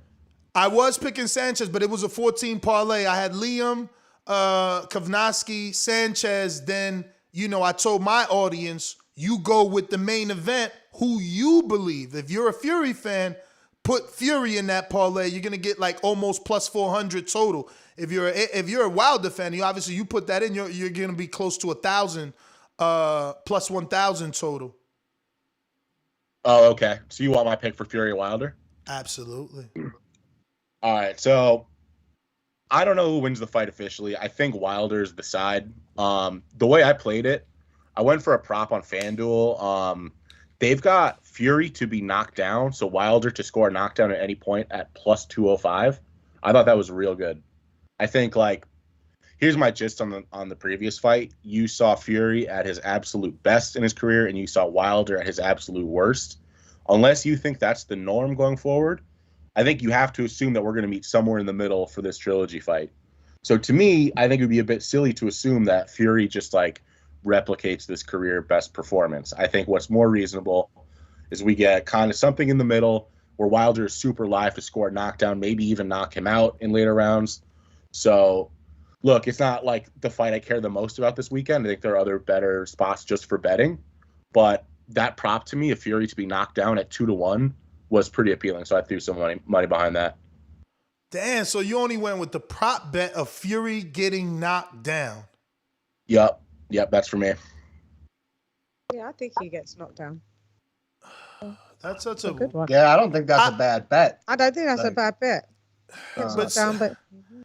So Trot, what the hell does wager cutoff mean? It says wager cutoff 2021 9th October 11:59, and it says yes plus 225, no minus. What does that mean? I've never understood that. What site are you looking at? What book? My bookie. Oh, man, I haven't used them in a minute because I live in Pennsylvania, so I use, like, whatever the domestic books are there. So, like, FanDuel and DraftKings and all that. So what do you think about either Fury plus 450 rounds 4 through 6 to win, or Wilder 7 through 9 at a plus 1,100 to win? What was the second one again? Wilder in what rounds? 7, 8, or 9. Yeah, that's not bad. I mean, what makes this such a good fight, right, is like no outcome would be all that shocking. Like, give me any outcome at all, like split decision, draw, early knockout, whatever. None of it would be shocking, which I think is what makes it so intriguing. So I don't know, man. Like, I think each of those outcomes are live. The one that I saw that was kind of interesting is like Wilder 1-6 was like plus 700, which I think is just wild. Because, like, what do we really know about Fury's training after the rematch? You know, we know he says a whole bunch of wild shit, but, like, has his training been, like, really all that well documented? We know, like, Wilder's been grinding with Malik Scott. You know, it's kind of lazy to just say he's got that puncher's chance. He really does. He's got that nuke. And I think in those early rounds when they're still feeling each other out, that might be his best shot to land it. So I thought that one was pretty interesting to me, but I'm not discouraging anyone else's plays. Are you dealing with the Ted Cheeseman fight? No, man. I can't bet Cheeseman as the favorite, which I recognize, like, could be a fault of mine, whatever, but no, I'm with you. He fucked up my parlay one time. I hate him ever since. You know, I think he's actually a really sound technical fighter. Like, I rate him pretty well, but he's got that blood and gut style. Like, he just can't help himself from getting into these wars against guys where if he just fought a little smarter, he could probably beat them. Like, his last couple fights against Metcalf and Eggington, to be honest, I think those guys are each like a level or two below him, but he still put himself through these really dicey situations just because he can't, like, stay at range and fight smart. So he's the sort of guy I look to back when he's like plus 200 as opposed to being like minus 150 over at anyone, you know? And Williamson can punch. So you know, I think he's pretty live in that spot. You put Eggington a tier lower. Eggington, yeah. I know he beat a really old Malignaggi. He beat Ashley Theophane. And he was probably at the end, but I don't know if Eggington's a tier lower than Cheeseman. That's weird. I don't know. You know, agree to disagree. I think he decisively is. His best win in recent memory is over that Frenchman he just fought. Like, that was a real good fight. But, what was that geezer's name? I'm not even gonna guess. Yeah. But you guys know what I'm talking about. Yeah. But his last two opponents before that were these like zombies, like Ashley Theophane, well past it. What was that guy's name before him? Malignaggi passed it. Yeah. Well past it. Yeah. Yeah. You know. And not a puncher. He's fun. Like, I'm a fan of his. not a I'll puncher, watch him. yeah. He's real good TV, but I just don't think in the technical aptitude department he's not on Cheeseman's level at all. So Trot, if we stay away from Liam since we don't agree, what do you think of parlay Sanchez, Kovnacki, and Fury at a plus 198? Is it not worth the risk to do a 3-team parlay only for a plus 198? I mean, the Fury one to me is the diciest just because that one has so many question marks. I can throw another bet your way that I feel real comfortable about if you're parlaying it. And that to me is Edgar Berlanga versus Coceres at under 2.5 rounds at close to even money. To me, that's a real good bet. I think Coceres is being like massively overvalued because, you know, he had that step up fight against Billy Joe Saunders at super middleweight. But to be honest, Billy Joe Saunders was off that night. He's not even a true 168. And I think he's been dropped in like his fights before. To me, I think this is a spot for Berlanga to be like, I'm not going to be a guy anymore who just banks the rounds like he did against Nicholson. I'm going to go back to my ways of just, being this early destroyer. So I see this being like a 1 or 2 round job for Berlanga. So I like that play quite a bit. Dang, you're going straight for the knockout. You think he brings back the streak, huh? I do, yeah. Starts a new one anyway. So what is your for sure fire bet for the weekend that you're giving the non-believers so that they can become followers of Trot? Or what's your social media? Yeah, it's at Trotman Boxing on Twitter. All right, so what's your golden pick, man? The one that's going to get them to come back and follow you. It's tough to pick just one because I love this weekend. I've got like so many bets. You can find them on my Twitter, but I'll go with Jamie Mitchell over Shannon Courtenay. I got that one real early. I got it at plus 490 just because I was like, that line is busted. It's ridiculous. You know, Jamie Mitchell's amateur background alone, I think, gives her consideration over Shannon. I think by the like 4th or 5th round of that fight, if you're live betting it, it's probably going to be an even money fight or Jamie is like a slight favorite. So that one I think is ridiculous value. I can give one more out if that's cool. You can give as many as you want, champ. We want to make money over here. Ness is like this. I'm putting 10 on this, 10 on that. He's going by all your picks. So go ahead. Yeah, I just threw her in that parlay. I took Fury out, threw her in the parlay. She boosted that shit to plus 70, plus 766, man. $10 gets me back 86.67. That's real money. Nice, man. All right, I really like the J-Rock Vladimir Hernandez fight to go the distance, and that's about even money right now. Which one? J-Rock. It's J-Rock versus Vladimir Hernandez. Oh yeah. It's on the Wilder undercard. Now wait a minute. There's rumors that he's back with Stephen Edwards. Did you know? Yep. Okay. Yeah, I mean, whoever his trainer is, I think it's a spot to bank rounds. We all know that he's been out for quite some time. After that, the Jason Rosario fight. Oh, shit, man. Courtney fight off. Yay! Oh, shit, you just saw fights that? are always off. Yeah, my producer just hit me up. Courtney fight off. We hate her so much. You don't understand. So there goes that bet.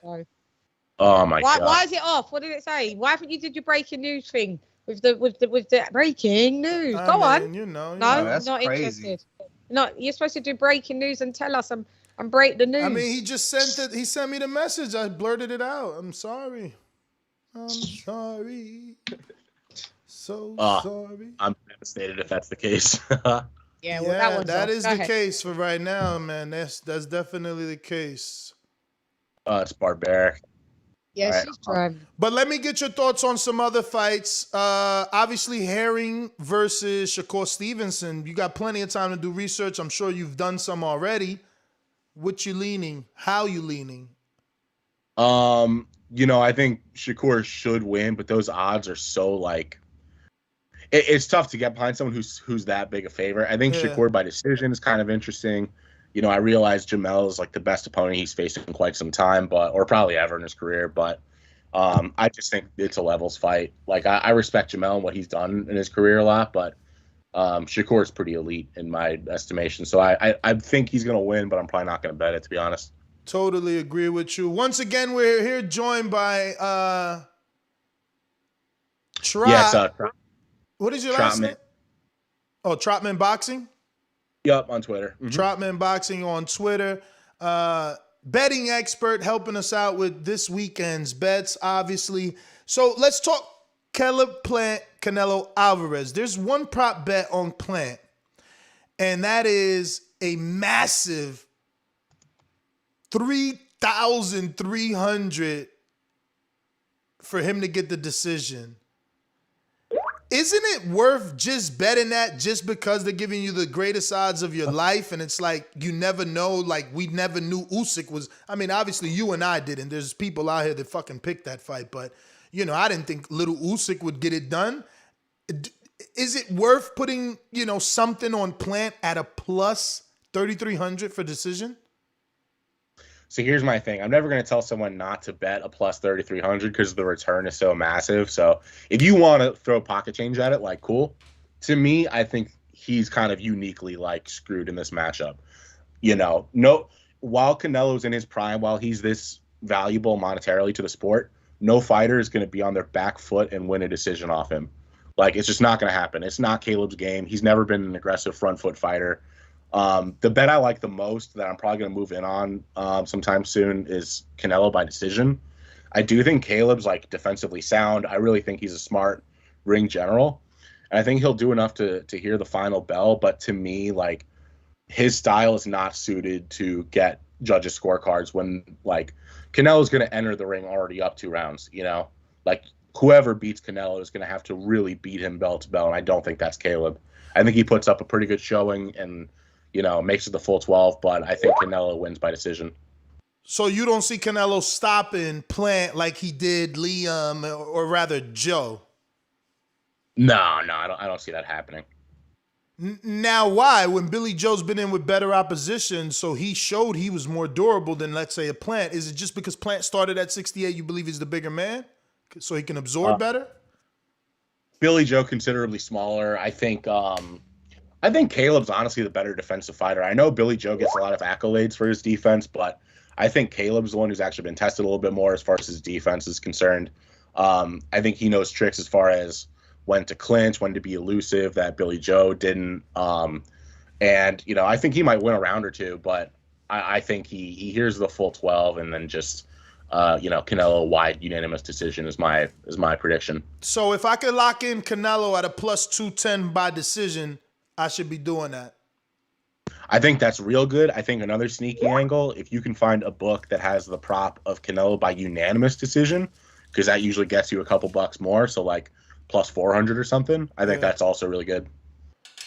Yeah, my book doesn't have, let me see, do they? No, they got technical draw, Yeah, I only see decision or technical decision. Usually by like fight week, the books will roll out those like more specific props for the super fights. So you'll probably see that as the fight approaches.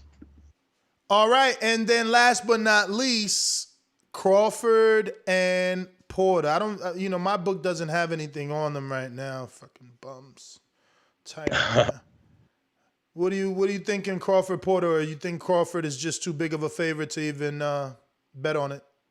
Yeah, I hate to give that same answer that I did for Shakur versus Herring, but I think it's the same case. Like, I think Crawford should win, but I anticipate he's going to be a massive favorite. Kind of tough to approach that. Give Porter his respect. He made it a real close fight against Errol Spence when a lot of people thought that was going to be a walkover.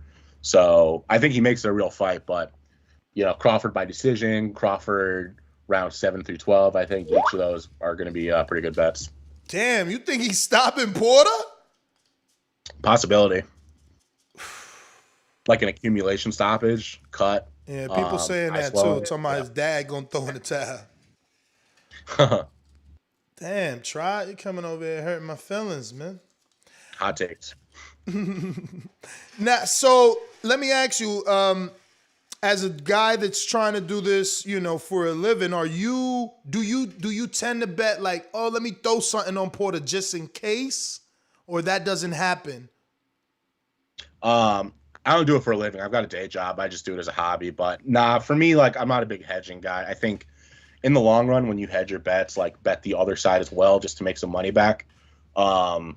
You don't make money in the long run. It's not like a plus EV or expected value move. So to me, that's not really my thing. I get it when people do it, but it's not for me personally. Got it, man. Well, anybody have any questions for Troutman Boxing?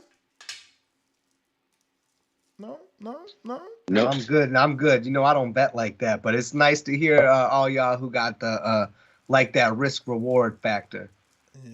Yeah, man. And I'm going to take this opportunity to cut out right quick. I got to deal with these contractors. King Amina Bet61 on Instagram. King Amina Bet61 on YouTube for them championship rounds.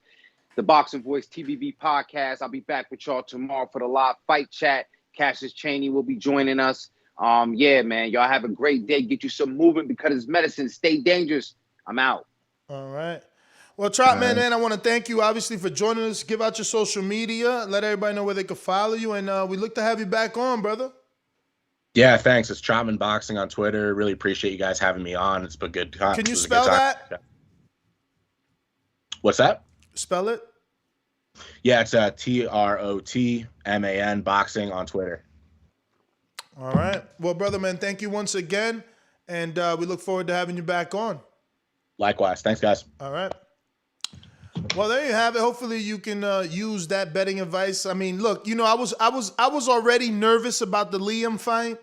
Now I'll probably stay away from that one, which sucks. But, I feel so strongly that Liam should be able to get it done. But I also do feel that Fowler is very big. I think he started at 168 maybe, whereas Liam started at 154. Same thing with Billy Joe, and why maybe Joe couldn't take those punches of Canelo, but Caleb, who started at 168, he can absorb a little better maybe, in my opinion. I don't know. He's got that face that gets cut though. So, Caleb? I mean, there's always that too. Who, Caleb? Yeah. I mean, are you basing it off? Are you basing it off the press conference? No, I'm just saying, like, if you, I mean, that's a smack. I mean, if you're gonna cut up, Yeah, but that was the glasses, though. That was glasses. Like, you ain't gonna coming into the ring with glasses. That was a scratch, and that was glasses. Like, I don't think he's gotten cut in a real fight. I mean, you could correct. So he's never been cut. I mean, I watched some Caleb fights, but he's pretty good. So I know. I mean, the fights I've seen, I've never seen him get beat up too bad.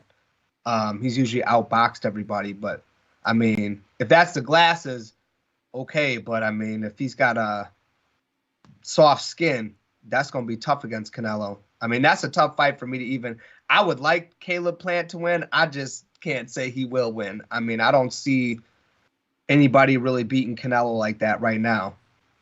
But I like Caleb Plant as a fighter. I don't see it happening. Let me see. So we got some super chats I want to get to. Looking like LV Slugger. What up? Good morning. He says, White don't, wait, that's not it. All right, there's another one. He says, Tank is more like a southpaw Pretty Boy Floyd. Pretty Boy Floyd was stopping boxers in their prime. Devin and Shakur favor more of Money Mayweather. And that was based off the debate of whether or not anyone, resembles or reminds you of any other fighter, the way that Rolly believes he's the self-proclaimed this generation's Roberto Duran. But, Yeah, next one is from Sterling Patterson. And Sterling, you sent me a link, but that's not your song, so I can't play it, But shout out for the Cash App. But your super chat says,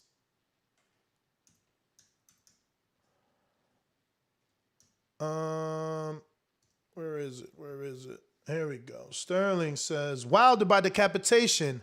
I got riding 100 on this fight. I Cash App you a link to the Wilder track I laced. Oh, that's your track.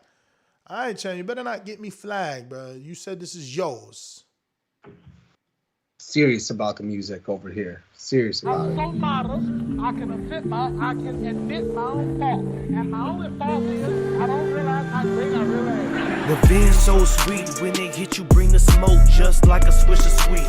Bringing all the heat, we all know Tyson Fury cheated while the undefeated second fight been deleted. If he did it, then repeat it. We all know it's a scam, trying to deplete the black man, gotta complete the trilogy fam. It's gonna be like wham bam, that right hand gon' slam all up on his top. Tyson Fury getting rocked in that squared box. We all know what he stand for, I just can't stand no dirty, rotten cheat. Gotta sweep him off his feet, take him straight up off the street, I mean legally. Cause he lost up in the court, now he lost up in the sport. Walking around in tiny shorts, but Wilder's still the man. Face of boxing in demand, Alabama is the land where he stand. But he stand for more than that, he mean more than that. Strong king where he at, represent his people, only Ali is his equal. Will there ever be a sequel? Watching greatness in the prequel. Today there is no equal, cause he did it for his fam. He did it for his fans, cause we yelling bomb squad in the stands. We the LDBC, GTG, not a marching band. We gon' take a stand for something, we can't die for nothing.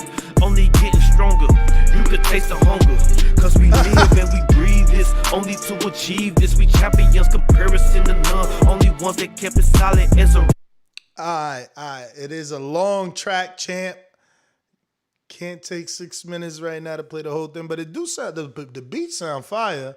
Yo, somebody hit me up. The producer said, yo, is that the Keith Thurman flute? Let me find out you put the Keith Thurman flute on there, Sterling. Oh, man. Boxing fans, internet undefeated. But I was feeling that, man. I see you totally Wilder fan for sure. You all in. He like, yo, Tyson Fury cheated. Wilder's undefeated. I'm like, oh. yeah. Woo.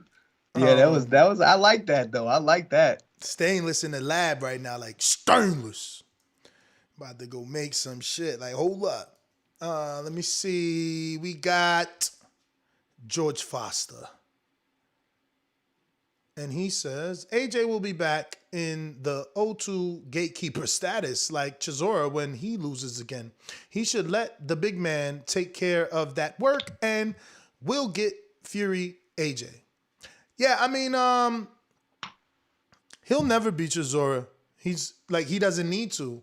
He's made so much money that I highly doubt he'll just become a gatekeeper. Like at some point he'll stop because he's filthy rich.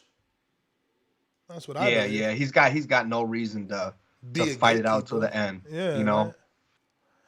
We got LV Slugger back with another one that says White doesn't deserve a shot. No, White doesn't deserve shot at title. Just beat Povetkin that went life and death with COVID. Spent months in the hospital bed before the fight with White. Facts. Yeah, but it doesn't matter. It's what he done before that. Povetkin is just another part to his story. Like, come on, y'all. Yo, the way that people don't want White to get their shot is crazy. And you know what? Shame on you, man, because that's how it was when Wilder was out here trying to get a unification. People saying he ain't done enough. Who is he? Remember that? Who are you? Now all you're doing is the same treatment. You trying to turn it back around on White. Like, let that man get his fucking shot. He fought how many top 10 heavyweights? Like, I don't see Dominic Brazil fighting that many people and winning. I don't see... Fuck, nobody. Andy Ruiz ain't fought that many people. Andy Ruiz ain't got half the resume that motherfucking Dillian White got. Yeah, he beat the man that beat Dillian White, but that's the only thing he got. Like, Dillian White beat the man that beat Ruiz, so they won up. They need the fight. Because Dillian White beat Joseph Parker. Joseph Parker beat Andy Ruiz, so we even. You beat AJ, I beat Parker. Let's go. You know what I mean? Like this. That's a good fight. Right Yo, there. this whole Dillian White doesn't deserve a shot. That's like some hatred. Like, how long must you fight before you get a shot? It's crazy. Yeah, I don't know. Somewhere in boxing politics, man, he's just an unlucky dude. Because and let's be real. Let's be real. What other number one? And number one contender doesn't mean that you're the mandatory, but what other person at number one continues to give you decent fights? Like, I love the Oscar Rivas fight. I love the Joseph Parker fight. I love that he's about to fight Violent. And he ain't fighting bombs. He ain't fighting stiffs. He ain't fighting Schwartz and Pianeta and Stefa Safari. Like, that's not what he's doing. Like, I just don't get this hatred on Dylan. He's out there fighting, and he's remaining relevant in the fights that he fights. Exactly. So, he's not to say that the other guys aren't relevant, but he's really fighting fights he could possibly lose. Think about this for a second. We just had Rozeki come on here and say that he's in a life-changing fight with a dude that Dillian White beat. So for one dude, it's the dream of a lifetime, but for Dillian White on his resume, that don't mean shit. That you be the undefeated Colombian heavyweight. Like, we got to stop with this hatred. Moving on, man. Yeah. Moving on. Shin-Si, shout out to you. You back. He says, tomorrow we dine on Fury snacks. Fury equals 0 defenses. Well, we're one day away. He about to make a title defense right now. Now, can he be successful in that title defense is another debate. But he about to make a title defense, man. Believe it or not. His first ever. First ever. He gonna pop with COVID tomorrow. People gonna be like, I told you. Chris Carlson. Go ahead. Go ahead, man. No, you I was gonna say he's popping his title defense cherry. You know what I mean? He like a virgin to it. He about to get his Madonna on. We got Chris Carlson that says she is a hater, plain and simple. Yeah, man. I don't know. The more she talks with us, she'll level out, man. You know. Like, I believe AJ he's just like Dillian, you know what I mean? He's beat so many top 10 heavyweights. It's like, how could you say AJ's a bum? Those dudes that call in and say he's a bum because he's lost when Frazier's lost, you know, Foreman's lost, Ali's lost. They all lost. If they were great, they lost, and they fought the best. I mean, that's what happens when you put the best against the best. Mm-hmm. I mean, it's easy to win if you just feed at the bottom and have a good-looking record. But, Feasting. you know, when we look at your record and we see how much they won, I mean, you can tear a record apart real quick. Everybody's But who's record. the one guy that you was telling me? What, Chris Lovejoy? Didn't he build his record up in Mexico? Yo, he's 20-1. Fights? He just went and fought in Mexico again. Now he's 20-1. He back like cook crack. He weighed in 315 for this last fight. I got Coyote with a super chat that says, Wilder could have unified with Vlad when he became champion as well. That was actually when Finkel said he's still a baby. Laugh out loud. Hashtag Lady Chan right. Hashtag you're fucking wrong. So let me get this straight. Oh, that was a bit of venom. When was Wilder able to unify exactly with Vlad? That's what I would like him to tell me. Me? No, him. No, the super chat. He'll super chat or he'll call in. He's a mastermind. He gets to call in and cut the line. Big Matthew, what up? Suspicious. Nobody mentioned AJ Usyk pay-per-view numbers. Smoking. Think Professor. No, what is that? What is the dude with the little Sherlock Holmes, like. Yeah, like the Sherlock Holmes investigating emoji. And then he put the syringe down. And he's from the UK. That's a good point. That is a good point. That's a good point because I don't know the number. Good point. I'll try. Well, wait a minute. There is no pay-per-view. It was on DAZN UK, wasn't it? No, it was on pay-per-view. It was on Sky Box Office. Yep. Ooh. Y'all get to watch the fights for cheap over there, don't you? 20 pounds. Yeah, we do. 25 pounds. pounds for the AJ fight. Usually the other. Damn, they raised it for the AJ, huh? 25, a $5 up. Wow. But that's it. Fury Wilder will be 25 as well. Oh, wow. They raise it at 5 up. Well, yeah, I got to buy Fury Wilder on BT? BT Sports. BT Sports. BT So man, Sports. that's we getting? really getting hurt we getting hit in the pocket. That's why I told you fights, we need for Eddie real. to take over. We need Eddie. I'm paying, I think it's 640. I mean, just do the math. Do the math backwards. Tank, that's 80. Canelo, another 80. Tomorrow's another 80. Do the math backwards. Porter's another 80. Keep doing the math. And I ain't gonna lie, I bought some of them bullshit fights too, man. So yeah, I bought Chris Arreola. I bought everything this year. There's nothing I didn't buy. There's nothing I didn't buy. So you you can never really argue like, are you gonna buy this pay-per-view? Because we know Ness is gonna buy it. I've always bought it. Can I just shouts out to Ronald Finkley? Yeah. You's right. Yeah.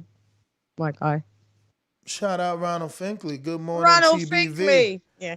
We got Izzy who says, I pay 20 more for 1 year of DAZN than I am for one card this weekend. Worth it to me. Just my thoughts. Pray for Eddie though. Listen, I guess he's saying that I pay 20 more for more than one of our cards than I did this weekend. Yeah, so he's saying like I paid 100 for my DAZN when I can do that for 2 pay-per-views, I think. But I get it. Look, DAZN is the value. The issue is that they don't care about us. And us Americans. They showing some great value American fights. You know, the brand, the great value brand. Yeah. Like they don't mess with us. You know what I mean? It was cool in the beginning. It was cool in the beginning because they was on some takeover shit. So they was trying to give us American fights. But like, look at what they're giving me as an American subscriber. I get to watch Demetrius Andrade versus Jason Quigley in New Providence. Thanks you. Just thank you. I'm going to go to that. Like, I'm going to New Providence. The fuck? Like, Tank is in LA and in Atlanta. You know, like, Providence. Like, they out of control. And I get it. It's like, yo, let him be in the A side. Take him back to his hometown. But how are you getting bigger because of that? Like, who lives in LA is flying all the way to New Providence to watch a fight? Where is New Providence? Yeah, somewhere by Massachusetts. Where is it? Somewhere by Boston? Oh yeah, because he's from Boston. Somewhere by Massachusetts. Yeah, right. From okay, Boston. all right. So that's probably one of the outer cities. I got some family. At least it's legal out there. That's the only good thing about Providence. Wow. Okay, I didn't know that. That was. That's where he was gonna fight Billy Joe, and then he ended up fighting Walter, because Billy Joe had runny nose. Yeah, man. Yeah. I mean, are we happy? Are we just happy to see him fight? No. Yeah, I am personally. No. Put him on the undercard, man. See, this is where they got to make executive decisions. Like, put this dude on someone's undercard. Tio's about to fight. There you go, right there. There you go. Let more people be excited. Like, let them see the value and say, oh, you know what? It's worth signing up to DAZN. They got Tio and Andrade on the same card, but like, and is introducing Andrade. Is introducing Andrade to the Latinos. Like, he needs something. He ain't doing nothing. Like, his career is just going like that. I'm not gonna lie, Eddie. And what is Andrade? Is he about 34 now, isn't he? I don't know, man. But this is fight number 6 on DAZN. Without a name. Like, this is the biggest name DAZN has given them. And it's Jason Quigley, who's never fought for a world title.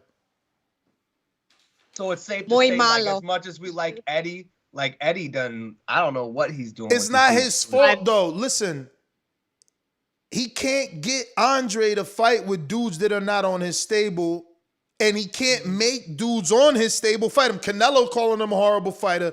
Triple G ain't even trying to look Andrade's way.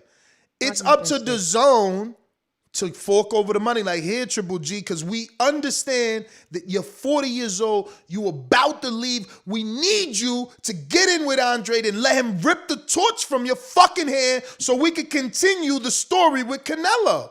So here's your retirement check to fight the man you don't want to fight. That's what they need to do as a network. Because it's storyline. Now Andre takes out a common opponent who people still believe can beat Canelo. Andre beats him and says, horrible fighter? No, you're a fucking horrible person. You're running from me. You know, like we gotta, I mean, that was a shitty line. I get it. Shitty line. I'm trying here. I'm trying here. I'm trying to build him. I'm trying to build him a story. Andrade's career. But I still tried to, you know, when you try to jog side and so on, I still tried to keep up. I was still there. Don't worry. Go ahead. I get what you mean. It's a shame. It is a shame. And that tactic could have been pulled. I don't understand. Yeah, just get Triple G be out, but Triple G don't want to fight Andrade. But look, they sent an offer to Eubank. Obviously, they know he turned it down because he ain't take the fight, so they know how much more they got to offer him to get that fight, to make a name for Andre. But moving to the super chat, we got, boom, Wilder in 9. Please bet that. That is, if you pick Wilder in 9, that's even more money. That's still on the, okay, there's a separate one for that? It's not just the group? No, because that's even more money than the group, because the group is 3 rounds. Wilder in 9, if he's being specific, is fucking 3,300. So if you believe Wilder could knock him out in the 9th, $10 alone makes you 340. $5 makes you half of that. Understand what I said. Like you could literally put, let's see, you could do straight bets. Let's see how much you spend. 5 straight bet. I got 5 on it. Let me see how this looks. Let me see how this. Well, we know he ain't getting him out in the first. This ain't no Dominic Brazil unless it's like God is on his side. Like, my son, you will look magnificent today. Because in the first, bro, imagine Wilder knock him out Dominic Brazil style in the first. $10 alone makes you 510 pesos. That's just like watching all what money you can win. This actually gets us high. Oh, like, yeah, you look can at see it. Like he's salivating. Look, Hey, like Ness, he could Ness, do a I'm show. not gonna lie. Just you do look a like my betting show girl all when day, she can bruv. go and gamble. Like my girl be so excited, and I don't gamble, but I still gotta go to casinos with her, and she be so excited. She look at me like this, hand out like, come on, like I know you don't gamble, but Bruh. give me the money. I mean, I'm just saying, if you a Wilder fan, if you a fan of either man, the odds are so beautiful. Like, if you think Fury is that dude, if you think Fury could do it, he paying you plus 2,500 on the first round. That means $10 gets you $260 with Fury. If he knock out Wilder in that first, boom, you big dosser, you wasteman, you know. You just got more money than me, Ness. I'm telling you, you got more money than me because I'm like, we're talking $10. Listen, you don't even got to put $10 on that type of bet, Adrian. Look. Wilder first round put $2. You don't got to be greedy. Why are you being greedy? Hey, I feel you, but you see how excited you are right now, like about betting. But like, think about it. Think about it. Wilder gets the knockout in the first round, and you put $2. You could find that shit on the floor of your car. All the change fall out your pocket. Wilder gets the knockout in the first round, and you just put $2. You made $102 back. Of course I'm excited. That's insane. Free money. Nah, I feel you. I've just never been very lucky, Ness. I'm just saying. I know you got it. I've never really won. But now shit. you're betting with a community. It's a little different, but I get you, man. I hear your nervousness, man. But you got to understand, you've been watching this sport. Listen, I was watching you yesterday. You brought up all the Andre Ward stuff. Like, you got good memory of the sport. That means you watch some of this stuff. You know, we know what we watching. Yeah, we ain't always going to get it right, but we know what we watching. We've been watching it every day for the last however many years. We might as well. They making money off you. Ain't the zone? They got you for $20 a month. You can't make that 20 back off a bet? You should be ashamed of yourself. I could make $20. I could make 20. I've been watching this sport long enough. I could definitely make 20. I could turn 2 into 20 on boxing easy. 2 into 20 on boxing easy. I feel you. I mean, I bet with my friends, but they're all straight up bets. Like what you talking about. But that's a waste of time. No, straight up is a. Listen to me. If you betting straight up with your friend, bro, you more of a gambler than me. Because it's straight up. It's straight Which up. one? If you bet with What the bookie, mybookie.ag to be exact, using code BETTBV, your 100 makes you more. So if you win, he don't just give you 100, you get like fucking 1,000 because that's how it is. You getting the odds. Betting with your friend, he don't never want to give you. No, let's go straight up. You shaking on it? Yeah, I'm shaking on it. Spit in your hand. Hell no. Fuck out of here. I don't want your spit or your straight up money. Give me that bank.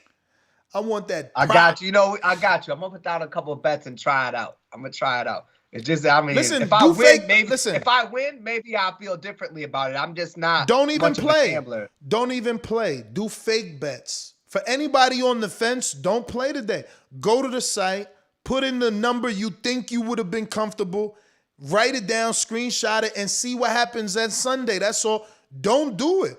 Fake do it. Because you're going to test your knowledge. Like, let me see who would have won and what I would have made. Just do that. Do that for a few weeks to see, and then you're going to be like, kick fuck. yourself afterwards. No, because you're going to realize with each I week. mean that you would have tripled a bunch up of your money. Yeah, exactly. tripled up your money. But you can also gain confidence from that. You'll go week after week. You'll be like, damn, I would have won. You know what? I'm ready. And you take $5 and then when you're ready, dollars. you lose. Oh, damn, Shan. Damn, Shan. We got Shinsi. Dazn worth it just off those action-packed, highly skilled thriller Campbell Hatton cards. Oh, bad. I know. Yo, hilarious. We got Moss Burger. Damn. Moss Burger. I miss boxing after dark. That's what I miss. I do too, man. Showbox, all them. I mean, boxing after dark was always better than Showbox, but I miss Showbox too. And I ain't gonna front the last 2 or 3 Showbox. I haven't even.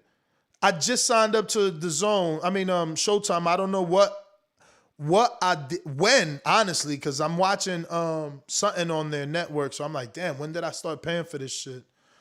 Because there was no boxing worth it. Must have been the unification fight. That must have been when I signed on, when Jamel fought Castaño and never canceled. They got me. That's for undisputed, not unification. No, that's why it was worth it. That's the only reason they got me. They didn't get me for none of that other shit they've been selling out there. They've been selling garbage. Want none of that garbage. Basura. Guys, do you know what I got to do? I got to love you and leave you. No, you got to. You. Anytime you got to go, y'all should go. You.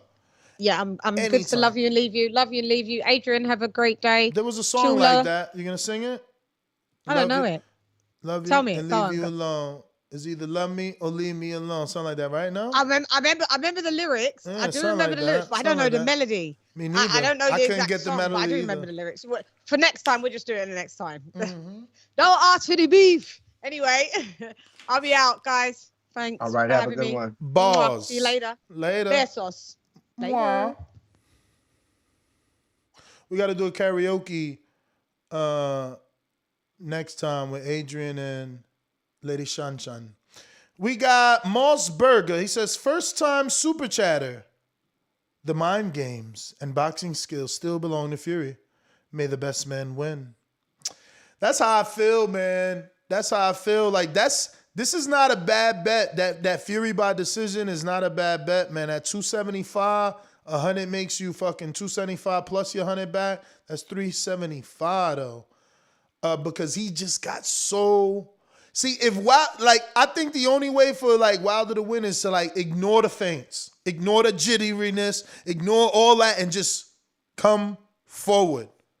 Forward. He got to punch. He got to punch through his ass. But honestly, he got to get there and just punch through him. He can't fall for nothing. Just go in there and try to destroy him. And that's the thing, man. You watch that second fight. Fury was throwing more combination punches than Wilder too, mixing it to the body, everything crazy. And that body shot, bro, that he threw on Wilder. He dropped him. He dropped him with that body shot. I mean, whoo. Yeah, body shots hurt. I always tell my students that body shots are no joke. You get hit with that wrong body shot, that takes. What weight classes you training right now? What's up? What weight classes? What weight classes are you training? Carlos Mendoza's 140. What else you got? Yeah. Let's see. We got Kevin. He's like 112. Wow. He's a little guy. So he spars with the pro you got, the one that fought Dylan Price. Oh yeah, man. Yeah. That was What's his name? What's that pro's name that fought Dylan Price? That fought Dylan Price? Oh, Jose Rodriguez. Rodriguez, okay. Yeah. No, they had shout some- out they to had the some- they had some producer. pretty fire Shout out to sparring. the producer. I'm sorry to cut you off. I hope we get sponsored. This man deserves a full paycheck. Yo, I paid for Showtime in support of Chris Colbert. That's right. It wasn't Charlo that got me to pay. It was Colbert. And I forgot to cancel.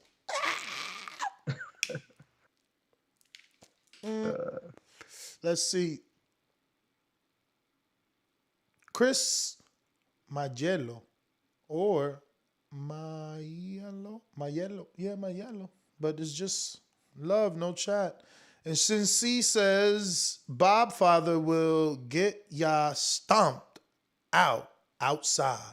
Laughing out loud emoji. Yeah, man. That was crazy the way the security escorted him out, man. I wonder what happened after that. I wonder what was said.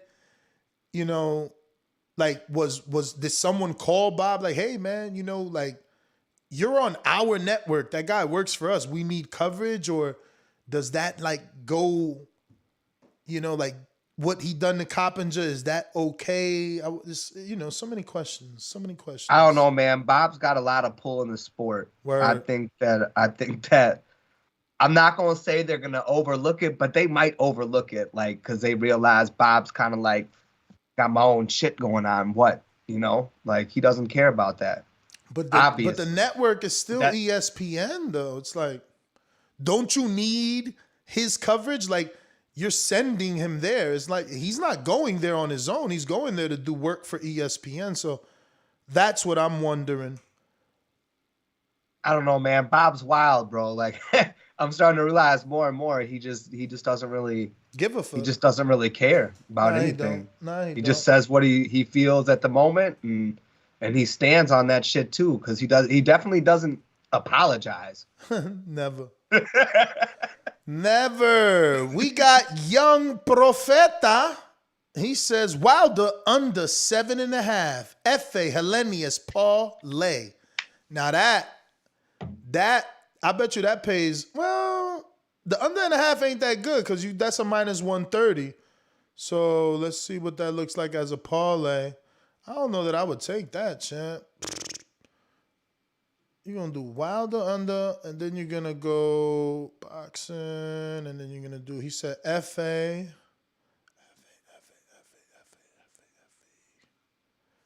Where's my man Ajagbas? Right here. Then he said FA Hellenius parlay. You should get good ones for early Wilder though. If he's picking that early. I mean, damn, that's actually love. But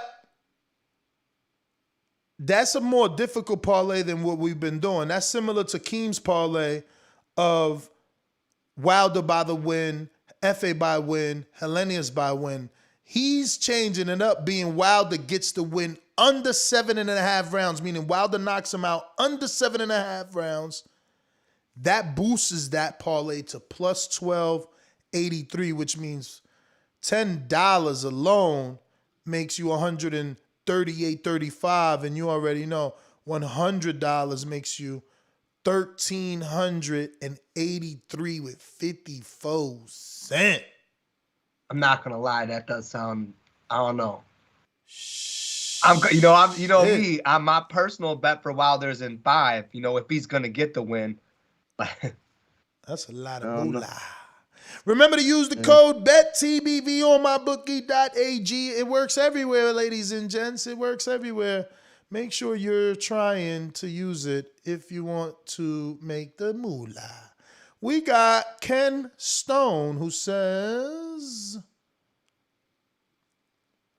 okay. I'm talking about my man Boo Boo. Ken Stone says, Boo Boo went life and death with Vanes Martirosyan. Man, that was like a lifetime ago.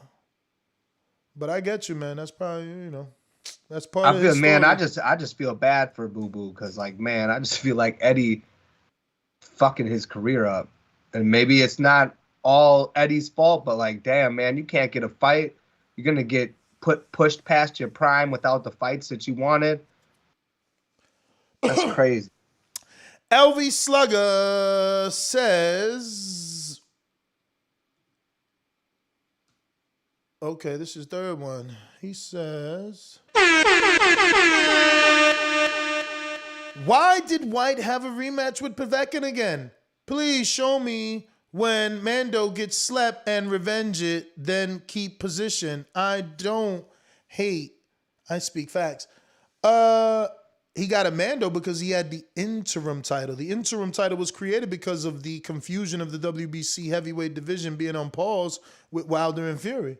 So if you got a title, if your promoter's slick enough, you get a rematch clause. That's what happened. I mean, those are facts as well. We got Ken Stone with another one. Another one, Ken Stone in the building. And he says, never bet on decisions. Take the judges out of the equation. Bet distance or over-under. If you want to take fighters, only do it by stoppage. Yeah, right. I don't know about all that. Look, even in this fight, I could see this fight going the distance, let me tell you. If there was a prop bet, will this fight go the distance, yes or no? I'm betting on that. I could see this fight going the distance, I'm telling you. I watched back that first fight, and even in the second fight, they was both boxing. Wilder was jabbing to the body. He would even throw the right hand to the body. Like, come on, man. Like, I don't know. I think people just not watching what they was watching. They about to be boxing this fight. Because it's like, now both of them got a game plan. So they got to implement it, and it's not easy to cut the distance on a big man with all that range. They both have equal range, which could be, damage to cross. But we got Arthur Hawk, who says,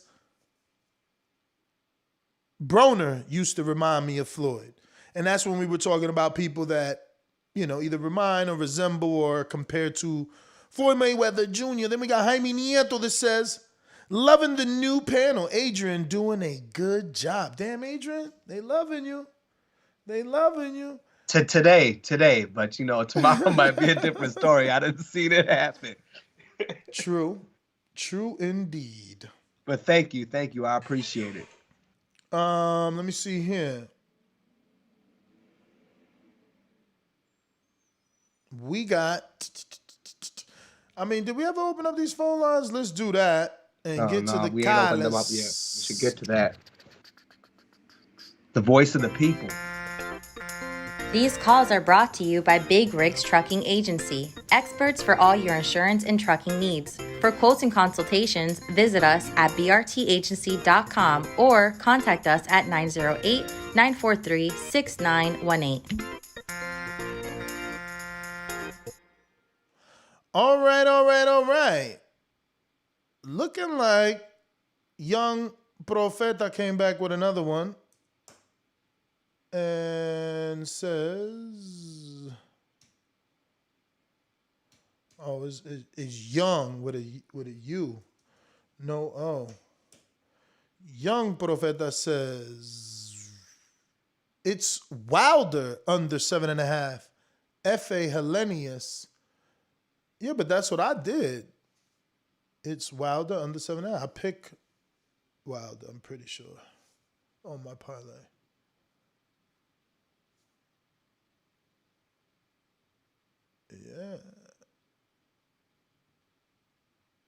Yeah, I got the over under at 7.5.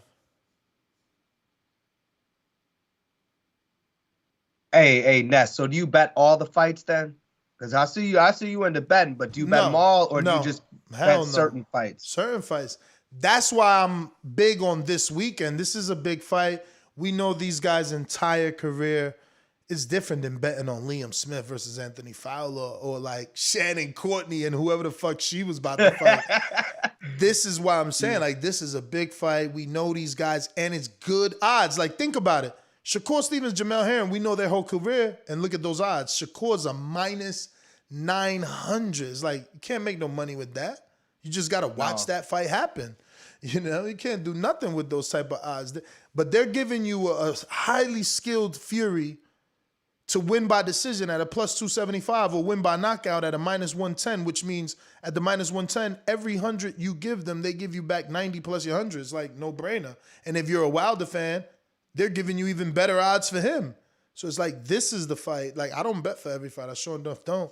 But you don't need to either. You can make enough. If Wilder wins by decision and you had put $10, you made, what, 170? If you put 100, you made $1,700 because he fucking won by decision. And again, I don't see him being stopped. I don't see him stopping Fury. I think this goes to the decision. If he could win, if he could get like 3 knockdowns, but again, that's wishful thinking. He ain't knocked Fury down in years. It's been years. Right. And that's the thing. That's when I was talking to Steve the other day about that. Like, I'm not saying he can't win by decision, but I just, unless he taking rounds with knockdowns, I don't see him outboxing a Tyson Fury for 12 rounds at all. But this is a fight. I don't bet on everything, but when I bet, I use my bookie.ag. Oh, and the code BETTBV. We going out to Stainless Mastermind. What up? You available? Before I waste time, you available? You available? The number to call in 1-425-569-5241. Press 1 one time to voice your opinion right on the Voice of the People hotline. No response from Stainless. Going to my Jimbe. What up? Good morning. What's good? How are you? Not much, man. Just getting more excited as the hours pass. We're almost there. Did they say what time the weigh-in was going to be? 5 p.m. Eastern. 5 p.m. All right. On Fox? I'm guessing on both, right? Yep. Both. Okay. Yeah. Man, I actually watched both the first and second fight last night after the show, and I don't see how Wilder does it. And the second fight, he was trying to jab with Fury, and then kind of overshooting the jab, which left that backside of his head open for that counter. I mean, I just don't see it. I don't see it at all. I think Fury dominates. I do think it's going to be a 12-round decision. He's coming in lighter than he did before because he knows it's going to be a 12-round decision. And I think it's going to show that much bulking by Wilder was a wrong decision. I don't know, man. Looking forward to the fight, though. Great job, guys. Keep it up. All right. So, tail of the tape, Fury 30-0, 1 draw. Wilder 42-1, 1 draw. 21 KOs for Fury, 41 KOs for Wilder. 6'9" Fury, 6'7" Wilder. 85 reach, and that's the problem, bro. His jabs be landing. 83 reach for Wilder, plus he's punching up. Orthodox, 33-35. Gypsy King, Bronze Bomber. Big Gucci Nick, what up?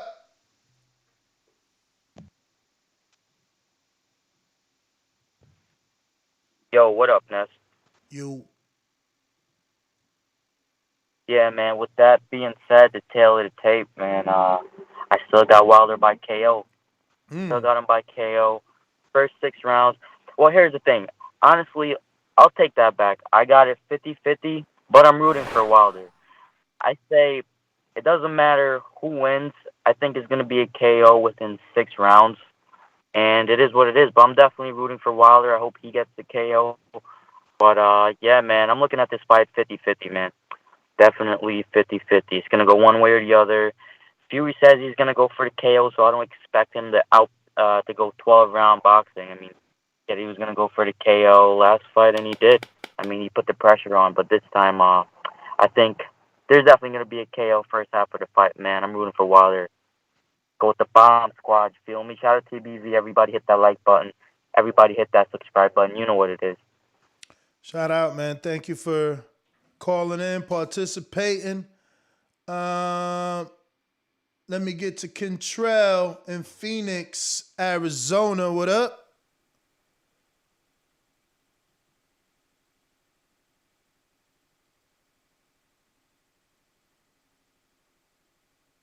Is he working? I mean, let me double check. I know I ain't got it wrong, bro. Once I memorize you, it's over, man. Say right there, homie's name is Kentrell. But he busy. He must be busy at work. Line 6 Reed, what up? What's going on? Hey, what's going on, Ness? What up? Hey, this is like with any business, you're supposed to, capitulate to the consumer. And my problem with you, Ness, is you sit here and spend all this time talking about Wilder and all these other clowns, and you give Boots no airtime. And I just don't get it. Like, what did Wilder do to constitute you talking about him more than Boots? What did Haney do to constitute you talking win world about him more than titles? Boots? They won world titles. They won world titles. They defended the world title. Ness, see, what's going to end up happening is I'm going to become the new CYP, and I'm going to be all up in your ass all the time if we don't start talking more about Boots. You know what I'm saying? Nah, hey, you guys have a good morning. That's my call. I look forward to the fight this weekend. Take care. Right. Let's see. It says Boots ain't even got a fight on BoxRec, bro. Let me see what the hell is going on with Boots. What's the news?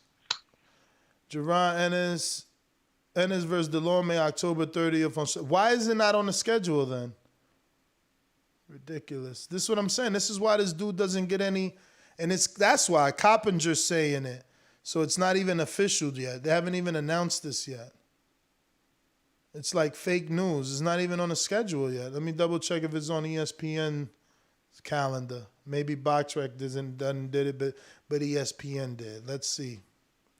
I mean, this Boots, I'm not going to sit there and say, like, I watched a bunch of his fights. Is he pretty, like, active out there, social media, putting himself out there? No. He posts on his social media, but he doesn't respond. He doesn't really do interviews.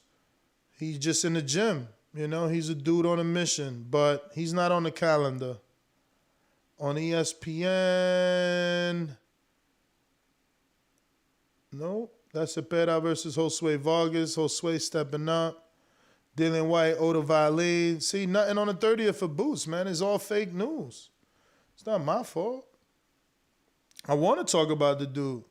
I'm going to treat Boots like Wilder because of you on fight week when he going up against Delorme. But it's going to be just me and you, I bet you. You see how we've been here for like 6 hours every day, starting since Monday? You got to build that interest up. You know what I mean? But I'm going to rock out with you. Because Doomy let us down. You know what I'm saying? Doomy let us down. So I got you. Let me see what else we got. It's looking like Steve in Chicago. What's up? Tell the truth.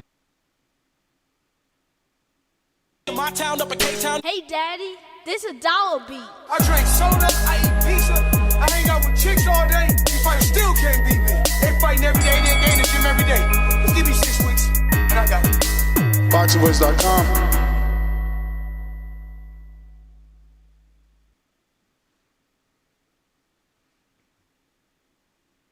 Where you at, Steve? Yeah, can you hear? You breaking up, Steve. Hello. You breaking up. What up? You hear me? Yep. How's my audio? Yep. What up? It's okay. Yeah, I wanted to.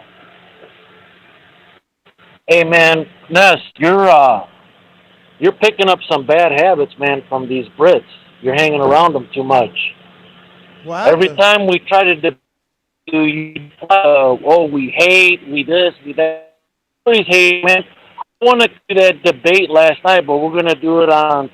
What I was saying isn't crazy.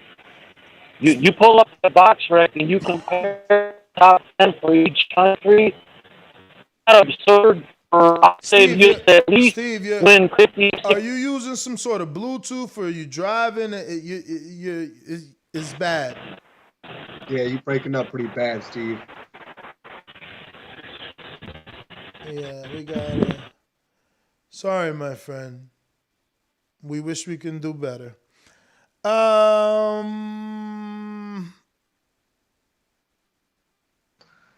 Young Prophet. He says plus 210 total.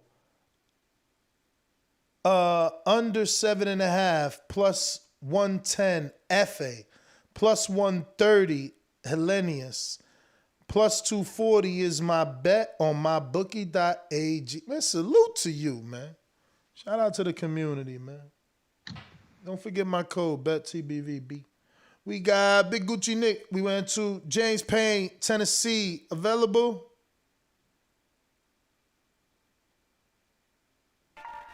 James Payne is my name, partner, how about you? Standing on my property and I'm gonna see about you. If I come out on my porch, I see you chilling in your wheel. Boy, I hope you know somebody, better be waiting on the bitch. James Payne, baby, see me pissing on the post. If we're playing basketball, you might see me in the post. TBV out of audio sound. You straight? You good. Fresh out of, let's see, surgery was yesterday. They saying that went well. Just left my first therapy session. I'm itching and crawling to get back on my feet, but they telling me I gotta chill, champ, chill, champ. Best part of waking up, y'all know the slogan from the 80s, TBV in my cup, man. So ready for the fight this weekend, man. We've been waiting on this. It's almost 2 years now. I feel like we've been waiting on this scrap. Well, now it's been about a solid year and some change.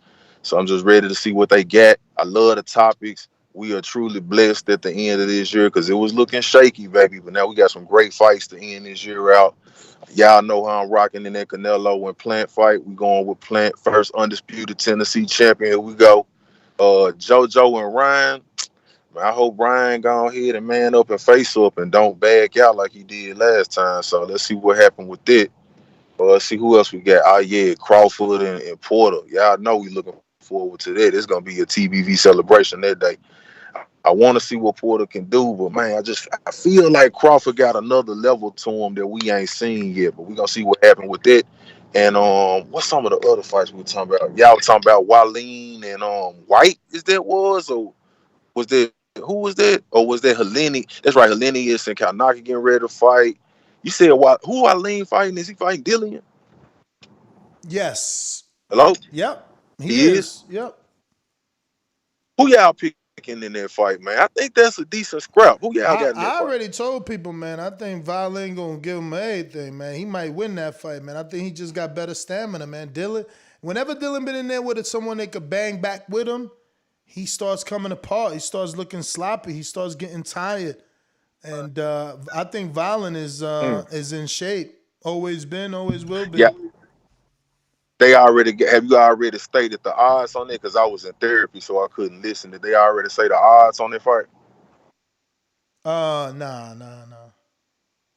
Okay, cool. And if they do, well, it's man, only going to be the opening odds, man. Rob, if you got the opening odds in Skybet, please send. I'm sure they got it out there because that's a UK fight. Okay, bet. Well, man, that's going to be my call. I'm going to hang up and listen to the rest of the show, man. I appreciate TBV for the content, man. Y'all make these days, man, go by quicker, man. So I really appreciate y'all. Keep it up, and I can't wait to be a panelist on the show. James Payne, Lethal out. JP in Long Beach, what up? Oh man. Yeah, excited, man. Me and the fellas we gonna link up. Bob. I've given Bob a lot of shit over the years, but I'm gonna turn 40 this year, and I'm starting to get into my old man bag, and I realize Bob is in his old man bag pretty good, and I am really starting to live through that guy. I'm liking everything about him, and his sound bites, they're great. But the pick that I have for the weekend, I'm feeling like Wilder by decision, man. That's my call. All right. That's the second person saying Wilder by decision, him and Steve. And that's what I'm saying. Like, for him, right? What does it cost you to go to my bookie and put $10? If that's really what you feel, you about to make $170. It's like that saying, don't just say it, don't just spray it, say it. So it's like, don't just say it, pay it. Cause like $10 turns into $170. $5 is half of that. That's what you believe. You the one believe he gonna win by decision. If you really believe, you might as well go with that 100. Listen, let me be clear that I don't make any money on what money you put on the bet. So I'm not enticing you to bet more, but like, if you really believe Wilder's winning by decision, get that mortgage money. We talking about $100 gives you $1,700. That's mortgage money. That's a couple car payments. I mean, you believe that? You believe it. And for you Fury dudes, you want the guy right now in his cubicle laughing at me saying, fucking Wilder ain't winning by decision. Fury is plus 275 by decision. 100 makes you 375 back. Keeping it moving, though. We got James in Huntsville who doesn't believe Wilder would get it done. What you doing? How you betting, bruv? What's up, Ness, man? Good morning, man. Well, good afternoon. I got some money spread out, man. So I threw $5 on Wilder for that decision. So I can go ahead and get back that 80. I think it's what? It's like 80, $80. Get back $80 or something like that. And plus my 5. So, I put some money out for that. Even though I don't believe it's going to happen, but, You never know, though. But you never know, though. You never know. Absolutely. At least I could just come up off it. So it is what it is. Man, I'm just ready. I'm just ready for this shit to be over, man. I mean, Fury, you know what? This is my comparison, man. Fury feels like how you felt about being the reigning heavyweight champ of Border Wars, man. You just dominated the division, and then you just got bored. And you got all these people trying to call you out, say this and that or whatever. But, none of those fights excite you. But now you're starting to get that itch back because it's starting to be some competition come up in Border Wars. But I think Fury's just bored and annoyed, just like how you was, man. So that's my comparison to that. Other than that, I'm excited for the Plant fight. I'm gonna keep on adding money to that Plant fight right there. Probably gonna try to get a few mortgages out of that. You gotta get that. What's that up? fucking decision is so healthy, right? 3,300. They really trying to get us by offering them type of odds. They know we gonna bet. I'm definitely putting something on that. Man, you know that shit gonna be off the site and closed by the time the fight comes up, man. Bro, because if Canelo could get a draw on a Mayweather card, man, shit, Plant could win the decision. Mm-hmm. Come on. So, I definitely got Tank gonna definitely beat up T.O.'s little brother. I got Wally and and I definitely got Bud. So yeah, this last quarter of the year, man, it's some exciting fights, and I'm just happy, man, just to be enjoying boxing again. But I just can't wait to get this damn weekend over with, and that's my call. All right. I don't know if you've seen this post, but if you don't follow us on IG, you wildin', because you can stay up to date on all boxing news. But look at this picture of Shakur Stevenson and Gervonta Davis, very young. Look at Davis's little fro.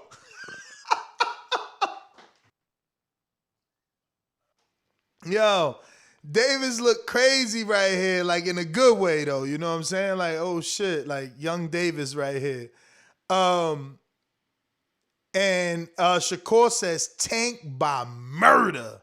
My prediction, laugh out loud. I'm gonna leave that there. Exclamation emojis.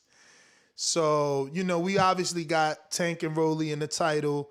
they are part of the subject. And Shakur's fighting Herring, and he's picking Tank, man, to beat Rolly, man. You brought him up. We talking about him. And I wanted to show y'all this young pick of them, man, because they look it's so dope, man, to watch them this young, you know, working on a craft, and here they are, like at the top of the game, top of their game rather, and in the top of the division, you know. So crazy, man, how for these kids, the boxing is coming full circle and paying dividends, man. So all my JTs, J Max, and what's my man, Line Sixes, man, keep working at it, man. You know, because look, these pictures are the ages of your kids, man. Never know. Never know what goes down. Speaking of Line 6, Reed, counter punch. What up?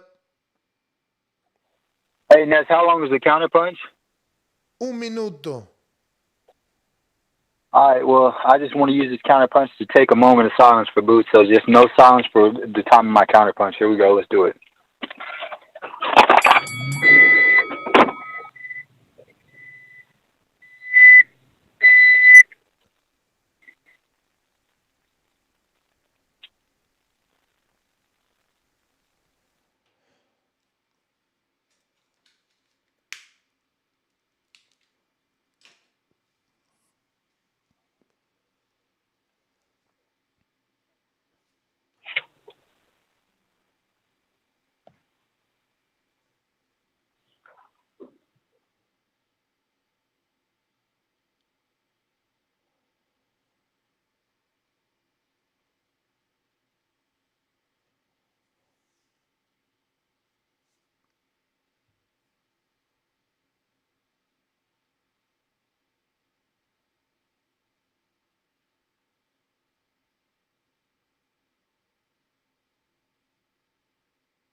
Cut it. Yo, why they said in the chat, dead air like Boots' career? Dead. He gonna make Line 6. Yo, he gonna find somebody's address, man. Y'all better stop. Lord.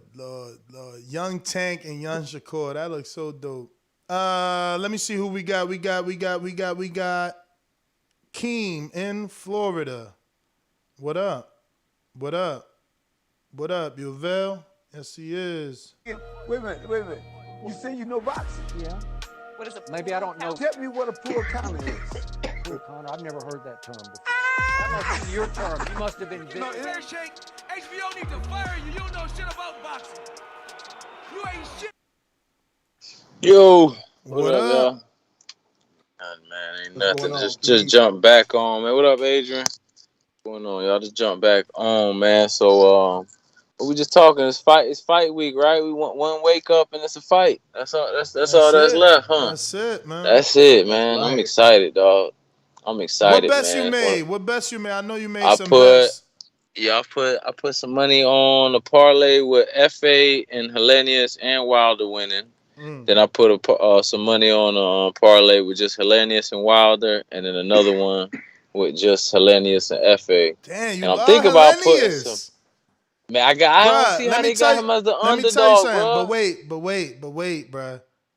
And I'm not advising you to spend more money, but technically all your bets shouldn't have the same guy, because if he loses, everything is done. Like the I was thinking about that. Looking at that. You know how mad you gonna be that the undercard fighter ruined your shot at winning, because that's it. Once Hellenius lose, it don't even matter if Wilder win now, because you can't even make no money. Absolutely, he's in all my parlays, man. I already thought about that. That's why I said I think I'm gonna put one, because I seen Wilder to win by KO between 7 and 9 is a plus like 1,800. Yeah, that's beautiful. So even if I put $10 down, I can win back like 180. Yeah, no. I'm thinking about throwing like a little $10 at that one, man, because I still got like $50 on there to play with. So. Yeah, I'm gonna make a couple other prop bets, man. I'm gonna think them out a little more, but yeah, that's just what I put down so far. But yeah, man, appreciate it. Yeah, man. I don't recommend having all the parlays with the same dude, because that one dude lose, he kills you, man. He kills you, you know. But I get it. That's what they do. So don't fall victim to that. In some cases, we have to, But again, that cannot be the only reason that we're making the bet is because of the odds. Similar to me and James Benitez right now, we're very drawn to Plant by decision at a plus 3,300. Obviously, because if you put 1,000, what are you making? Like fucking $33,000. You put 100, you're making $3,400. You put 10, you're making, $340. So it's like you're drawn to that, and you want to make yourself believe that that can happen. But you don't want to put Plant in every parlay, because if that doesn't happen, you've lost your money multiple different places. You got to go with there's different ways of betting, right? There's like sure bets, then there's like hedge bets where where he said, look, I'm going to bet this, it makes me 80 and it covers whatever money I've spent. You know what I mean? And then there's that wishing on a star bet. You always put that wishing on a star bet because it's just like going to the crap table and putting $5 on high yo. Anybody that been on the crap table, you hit that fucking 11 from the rip. That shit pays you like 65 to 1 or some crazy shit like that. So it's like you make so much bread. So you want to drop a little quarter on that 11, but every time you roll the dice, you lose if you don't hit that 11. So it's not smart. You know what I'm saying? Every now and then you throw something out there like that, but to make them all under one, fuck that. Hellenius fucking Adam fuck around and get his rematch the way statistics say, right? A-side's supposed to win. The bookies literally got him a favorite, and then he ruined your weekend, bro. And you don't want that. You be mad at the TV and shit. Who we got? Coach Rivera. I think he called in when we was talking about Providence and shit, because he around there. Coach, you going to the fight? Y'all showing up? Is it going to be a party? He said, nah, we ain't going. Majid, Ohio.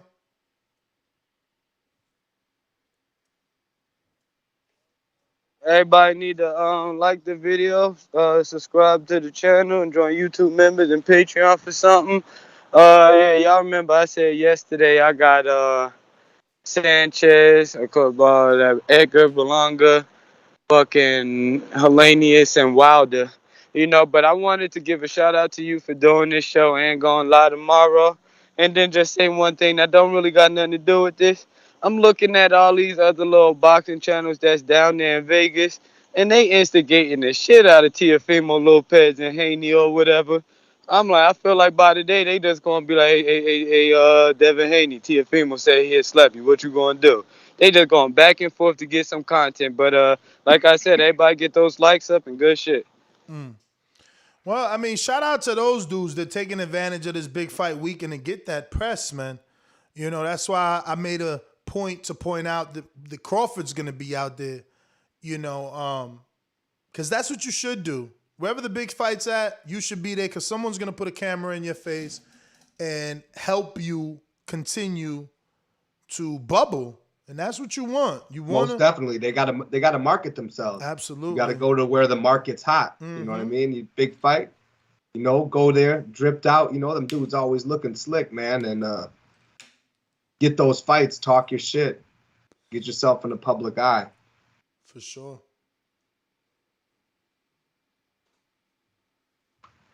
Yeah, we already talked about the press conference. We already talked about it being tomorrow at Las Vegas, and the fact that Crawford's also offered a lucky fan to train alongside him. Check him out on his IG for all details. We got line 6 read that says, in the words of the great Ali, I'm going to show you how great Boots is. Yo, I hope Boots knows about you, because you're like Jeff to Ryan Rozecki and Clastido Clayton. Like, at least those dudes know Jeff out here, banging them drums for his ass. You know what I'm saying? Yeah, man. He need to hire you as a publicist, because for real, you out here. Yo, y'all late. Everybody hitting me up like, yo, there is a press conference. We already announced that shit, bro. We already announced there's a press conference. All we saying is that is that T.O. and Devin are intelligent by being out there. We know that Crawford is taking advantage. That's what I said. That they're taking advantage of Fox and that PBC favorable media or that ESPN favorable media, because not everybody goes out to every event. Let's just be real. I don't go to many Top Rank events. They got to get me out the bed for real. You know what I'm saying? Like, if your fight ain't good, I ain't going. So I happen to be going to like the Zone events and PBC events. It's not my fault. You know what I'm saying? But I mean, how do you feel about that Terrence Crawford train alongside video? I mean, how do you feel like, I know he's putting it out there to try to, but like, how do you feel about that? Like, you think that's the right I think that's tactic? good. I think that's good. It's something new. You know, get a lucky fan to train with you. It's probably gonna have a couple 100,000 people trying to be that lucky fan. Maybe a couple thousand people try to be that lucky fan. I think that drums up some interest. I think it shows a softer side of him, because he could have chose to do something else that doesn't give you an opportunity to be personally with him. Like, it's a private session at the end of the day. You know what I mean? In the Top Rank gym, people gonna be outside to see you because they gave the addresses on the flyer. So it's like people showing up, but only one person getting in. So that's even doper. It's like you get picked out of everybody. I like it. And it's never been done. I haven't heard any other fighter do that shit. You know what I'm saying? I never heard no one else offer a fan to work out with them. That's pretty cool.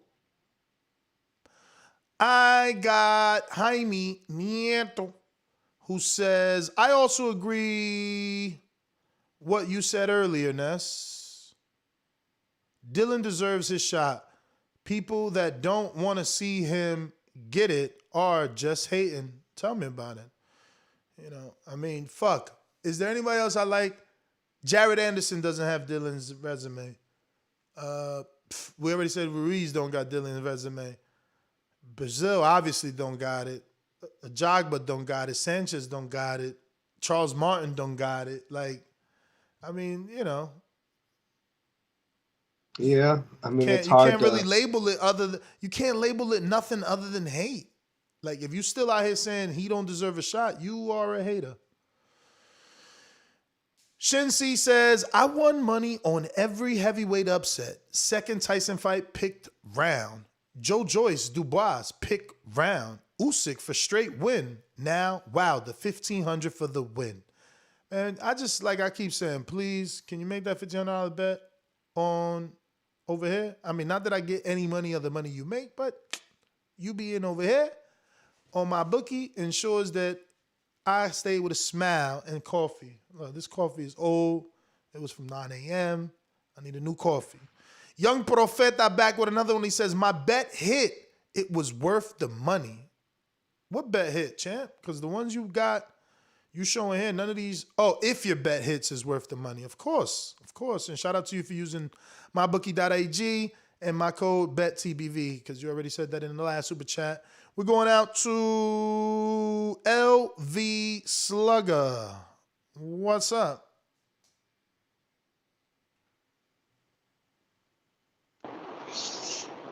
TBV, fellas, what up? How's it going, man? Let that man get his shot, man. Why you trying to hold him back? Man, I ain't even about to cook on that, man. I'm about to just talk about these weekend fights. We'll be here all day trying to talk about that. You know you're not good trying to defend that, man. Come on, I ain't even about to talk about that. I just want to let me go and cook about these weekend, though. I'm going to send you a counter punch, man. I ain't get to call in about last night. I just want to talk about these weekend fights, though, man. But, you know, I'm excited, man. We here, man, one day away. You know what I'm saying? I want to see what J-Rock going to do. You know, former unified champ at 154. So I want to see if he can get his name back buzzing. So I'm excited to see how he look. And Edgar Berlanga, you know, he just had that went 8 rounds for the first time. So I'm excited to see if he can get back on his KO runs. If he can start back knocking him out in the first round, or at least just, you know, getting back on his KO streak. So, you know, I'm excited for that fight as well. And what else we got? Jared Anderson, man, the young phenomenon, man, the young heavyweight prospect. You know what I'm saying? I want to see how he look. You know, he really got a fan of me over the pandemic. You know what I'm saying? He was giving us they was putting him out there, so letting us see him. So I'm excited to see how he look, see if he can steal the show, man. I think this is a big platform and a big opportunity for him to, try to steal the show. Especially with the young casuals gonna be tuned in. They can get behind him as his career going. So I want to see if he can give us an explosive knockout. And Robert Helenius and Kanaki, I think that's gonna be a good one, man. I think it may go longer than the last one, but I do expect somebody getting knocked out. And I think with Kanaki and his style, I don't think it's too much he can really just tighten up on that defense and that pressure. So I think eventually Helenius will knock him out again, man. But I do think it's gonna be a good fight. And on the Sanchez FA, I think that's gonna be a good fight as well, man. I think Sanchez combos and stuff gonna probably give FA some problems, but I think with FA, who he got in his camp, getting the experience, sparring with Jared Anderson and the current heavyweight champion Tyson Fury, I think that shit just gonna help him out in the fight. And I think Sanchez just sparring with Canelo. I know he probably getting some work with Andy Ruiz, but I don't think that's really just gonna help him as much as FA getting that work with the champ Tyson Fury and Jared Anderson. So I think FA gonna pull that one out. And the main card, the main event, man. What we all waiting on, man. I do expect Wilder to get the job done, and I think the body work, calculating the body shots, and just being more calculated with his his movement and stuff. I think he's gonna get the job done. I'm saying it won't go past 7 with about 3-4 knockdowns. But I just want to put some in perspective real quick. With people saying he can't win. Line 6 Reed, counterpunch. Hey, Ness, I just wanted to say, man, I know a lot of people think I'd be trolling about Bruce, but real talk, though, man, I really like how the dude fights. And the only way we're going to get to see him get in the big fights and be out there more is by his fans supporting him. And I think your platform is well known. And if me calling in and talking about him and super chatting and whatever, get his name out there, in the end, it just benefits me because I'm going to get to see him more. So I just think this is the platform where the voice about Boots can be heard. So I don't want anybody to think I'm trying to troll about Boots. I just want the dude to get the big fights because he's very talented. And I think there's so many boxes that get overlooked. And I just want to make sure it doesn't happen to Boots. That's my call. All right. Yeah, man, listen, and I'm just grateful you chose us, man. There's other platforms out there. Thank you for choosing us to listen to and to contribute to, because, we are appreciative. We got Jaime Nieto that says, yo, Ness, are you going to do a whole fight week coverage for Canelo Plant? Of course. That fight is going to probably be bigger than this. Even though this is heavyweights, I bet you our numbers would be better for that fight. No bullshit. We probably going to see one of them Canelo shirts come out. Yeah, I'm going to wear my Canelo shirt. But I got to get a Plant shirt, though. I need a Plant shirt. That's my man's in them. So, yeah, man, definitely going to be doing all week on them. He says, because this week has been awesome. Undisputed deserves this kind of coverage, and it will get it, my friend. I'm turning it up. I already told you, man. Next 3 months is turn-up time. And I've been doing that pretty much 2 episodes a day, if not 3. Check the tracks, man. Check the seats. The numbers, they all there. Ken Stone says, Liam Sanchez, Helenius, rooting for Wilder, 50-50. Are you saying that's your parlay? Liam and Sanchez and Helenius and then Wilder? Because that sounds like mine's. Jaime Nieto says, I also agree with what Ness said earlier. Oh, yeah, we said that one. Shouldn't see. I won money on it. We said that one. Young Prophet, we said that one. Last 6, we said that one. Okay, so I missed only that one. We got Marlon. Are you just listening, champ? And we got LV Counterpunch. Y'all hear me? Yes. Yep. Y'all hear me? Yes. Y'all, that I sent tags for. That's for the old one too, but this for the new one. But I just wanted to say something about this Wilder can't win in 12. Like, going in the first fight, everybody was talking about how he windmill Wilder. He can't box, no skill. People forget like it was a draw. You know what I'm saying? Then he didn't weigh number like 212. Fury came in damn near 260. That's like almost 50 pounds, outweighing him almost 50 pounds. And he knocked him out in the 12th round. So, you know what I'm saying? So you telling me a Wilder who bulked up and working on his boxing technique can't get a decision over this man? Yo, Look, bet that's that all I just decision, want. bro. That decision is worth Oh yeah. plus I'm 1,600. on it. I'm on it. That's I'm already here. insane, I got a few things in. So yeah, I'm definitely looking to make some money, man. So y'all just stay tuned, man. Whole card about to be tight, man. I'm telling you. This is it right here. If you don't even watch box, you need to be watching this right here. This is definitely going down, man. All questions will be answered. 2-time. Let's go. We got my Jimbe. It's boomerang time. Yo, What up? I gotta say, I love these super fans of fighters like Jeff with Rozecki, LV with Wilder, Line 6 with Boots, because that's the same way I am with Rigo. That's my guy, and I'm gonna be a Rigo fan to the day I die. But that being said, that doesn't change the fact that it's going to be extremely hard for my man to get a decision win over Tyson Fury, the better boxer. I mean, 2-3 knockdowns, yeah, maybe. But, a lot of times, being able to not get knocked out is mental. Because, you could be afraid of somebody's power shot and just, he hit me, and then go down. But once you can take a punch, that mental fear is no longer there. And I think it's going to be hard to knock down Tyson Fury now. I don't know, man. Like I said, I studied the fight last night after the show. I just don't see how Wilder does it. And I don't like the weight. I don't like it. So, great show, Ness. Keep up the great work. Thank you, champ. Thank you. Easy to keep it up when you love what you do. Baltimore, K Boxing, what up? DC. Hey, what's going on? And that's not Baltimore. It's DC. Okay, repping the DMV, of course, but DC forever. But the only thing I want to touch on is what I missed last night, Ness. And real quick on this Dillian White front, I'm gonna say this about Dillian White.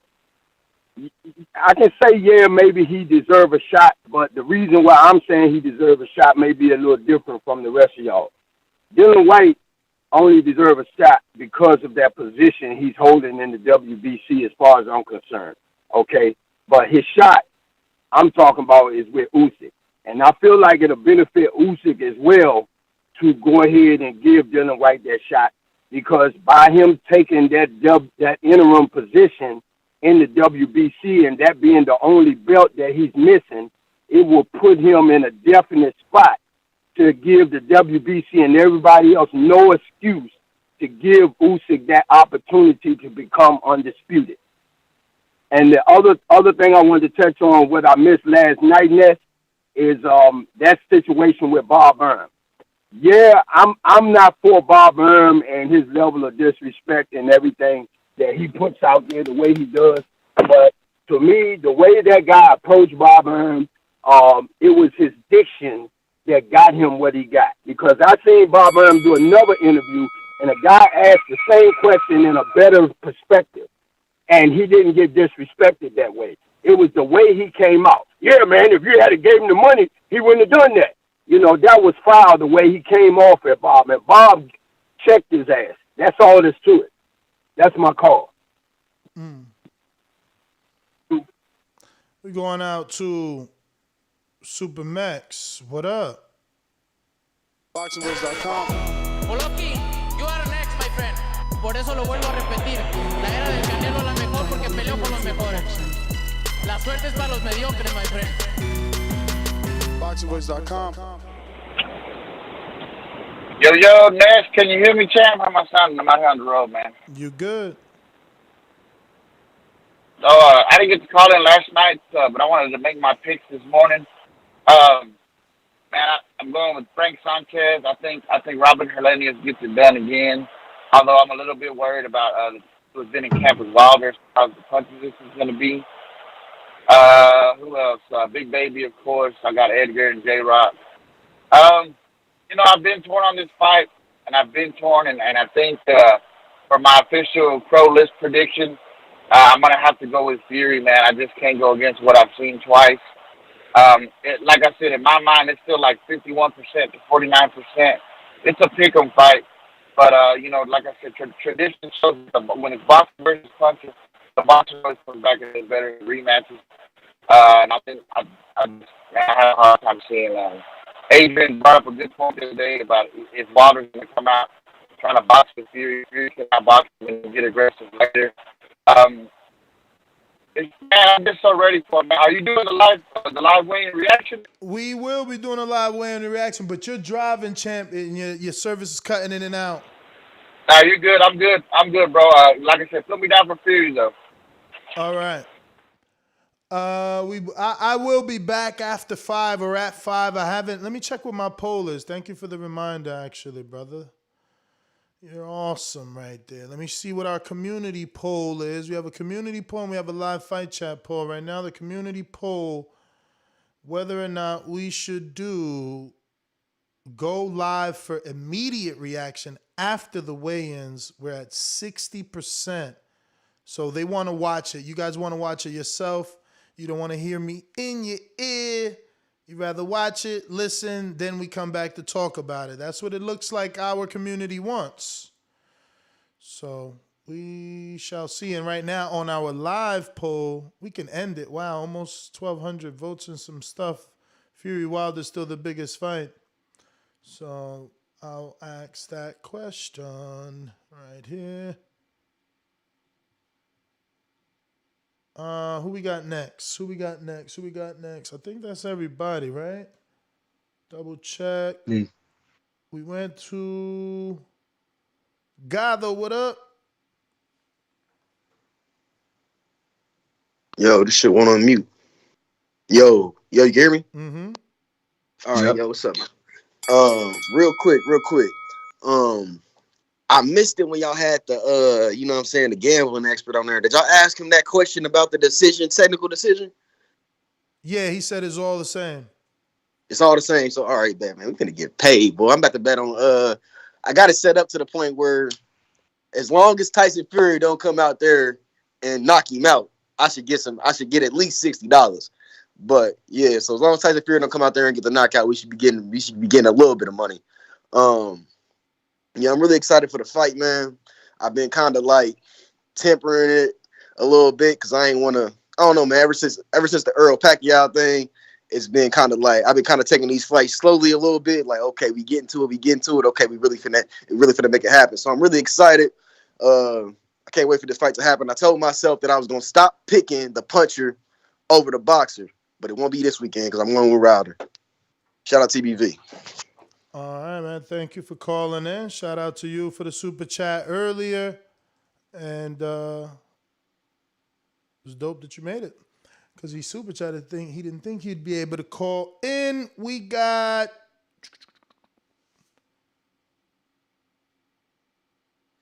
Dennis in Tampa. What up? Look, the fire's coming. Are you ready for the fire? We're firemen. We are firemen. Y vuelvo a nacer. BoxingVoice.com. Hey, Ness, everybody. What's up? Good to be back. I was on a cruise for 8 days, and guess what I was doing? Listening to the show and pretending to my wife that I wasn't listening. So I'm an old school headset, and I put like the thing for the ear on the other side of my ear. So when she looks at me, it looks like I'm. But anyway, I'm a boxing head, you know. Hey, check this out. Let's say I have $100, right? And I'm a cut to the chase kind of dude. What would be the best bet and the best bang for my money? Put $100 and do what?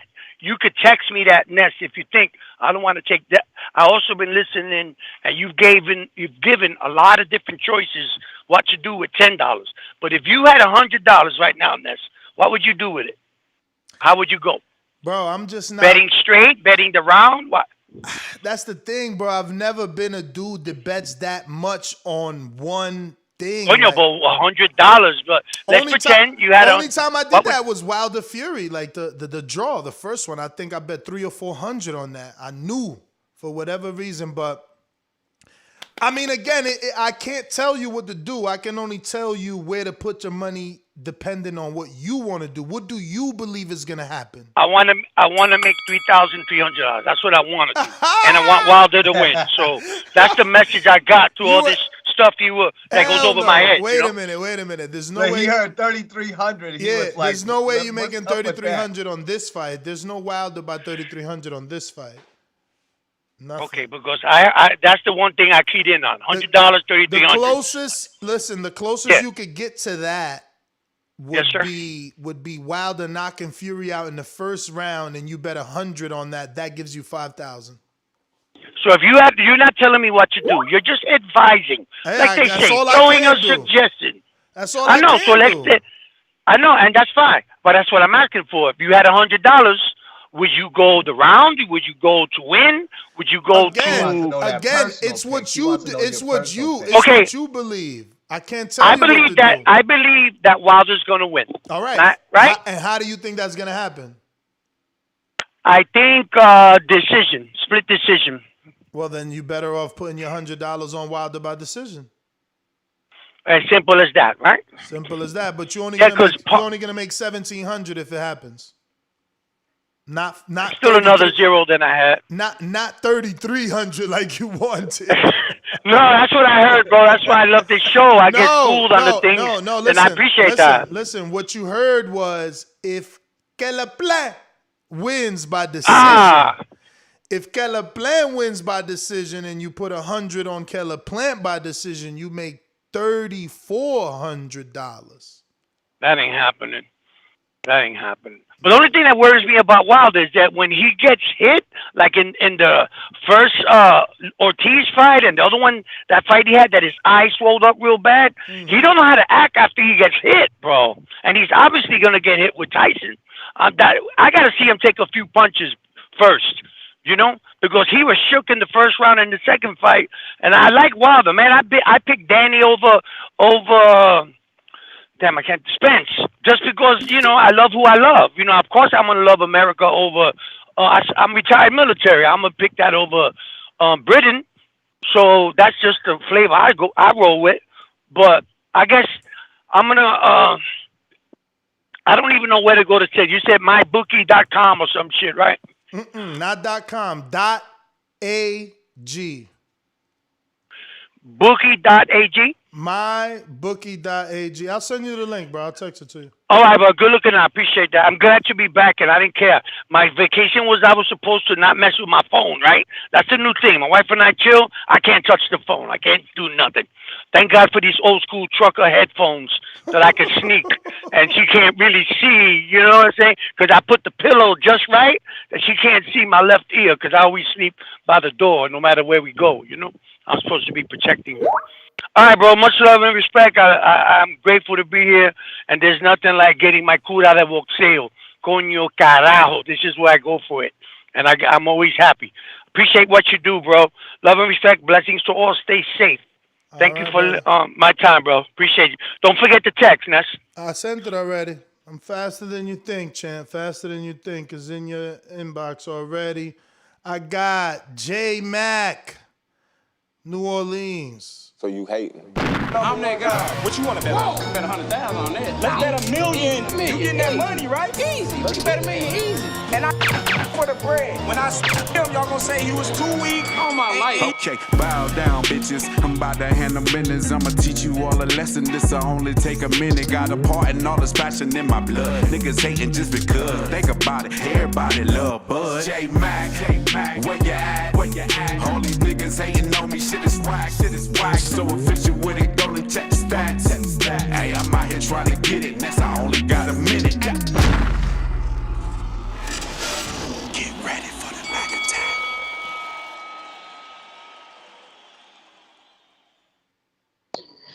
Yo, good morning. How it sound? You alright? What's good? Hey, not much fight week. just excited that we can finally get people in the ring instead of talking and typing and saying why they can't fight nobody or saying they don't need to fight nobody. Boxing has grown into a very ridiculous sport. You seem to have more fans who are interested in what people say to each other than fighting. Um, I'm confident in my bets. I know through this great fights, I'm gonna win money somehow. I will be putting 100 down on Caleb. And hey, I will be putting 100 down on Caleb and winning my money on that. I'm putting my money. I already told you what I'm doing. I got FA. I got Hellenius, and I got Wilder, and I think I'm gonna come away with that one. Either way, FA definitely was very surprised at the press Hey, I'm on the phone. Be quiet. Um, FA on with the press conference. I like the fight because it's very intriguing. Because I actually think Frank Sanchez could beat FA. But like LB Slugger pointed out in his last call, FA probably got the best work in preparation for the fight with Jared Anderson. He got Tyson Fury. Plus the coaches. I'm a bet they go teach Effie how to use his size and his range. Something similar we wanted AJ to do against fucking Usyk and what have you. But looking forward to that fight. I don't know which way it's gonna go. I'm excited about it. I think that's a big fight for FA. Deontay Wilder. Somebody mentioned the first and the second fight. Wilder been in there twice with Fury, so he know what Fury can do and can't do. Meaning he can jump on him or he can box. I think that should mentally prepare Wilder for what he needs to do going forward. I like the stuff they worked on during this time period. Like I said, the best thing could have happened to Wilder is the the time off, and it definitely prepared him mentally to see how hungry he was and he wanted to do. So, looking forward to the fights. Line six. Line 6 read. There's been an attack. Man. The guns is out.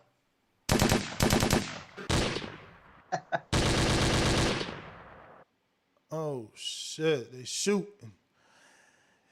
James in Alabama says, no hate. I understand why Boots picked Delorme.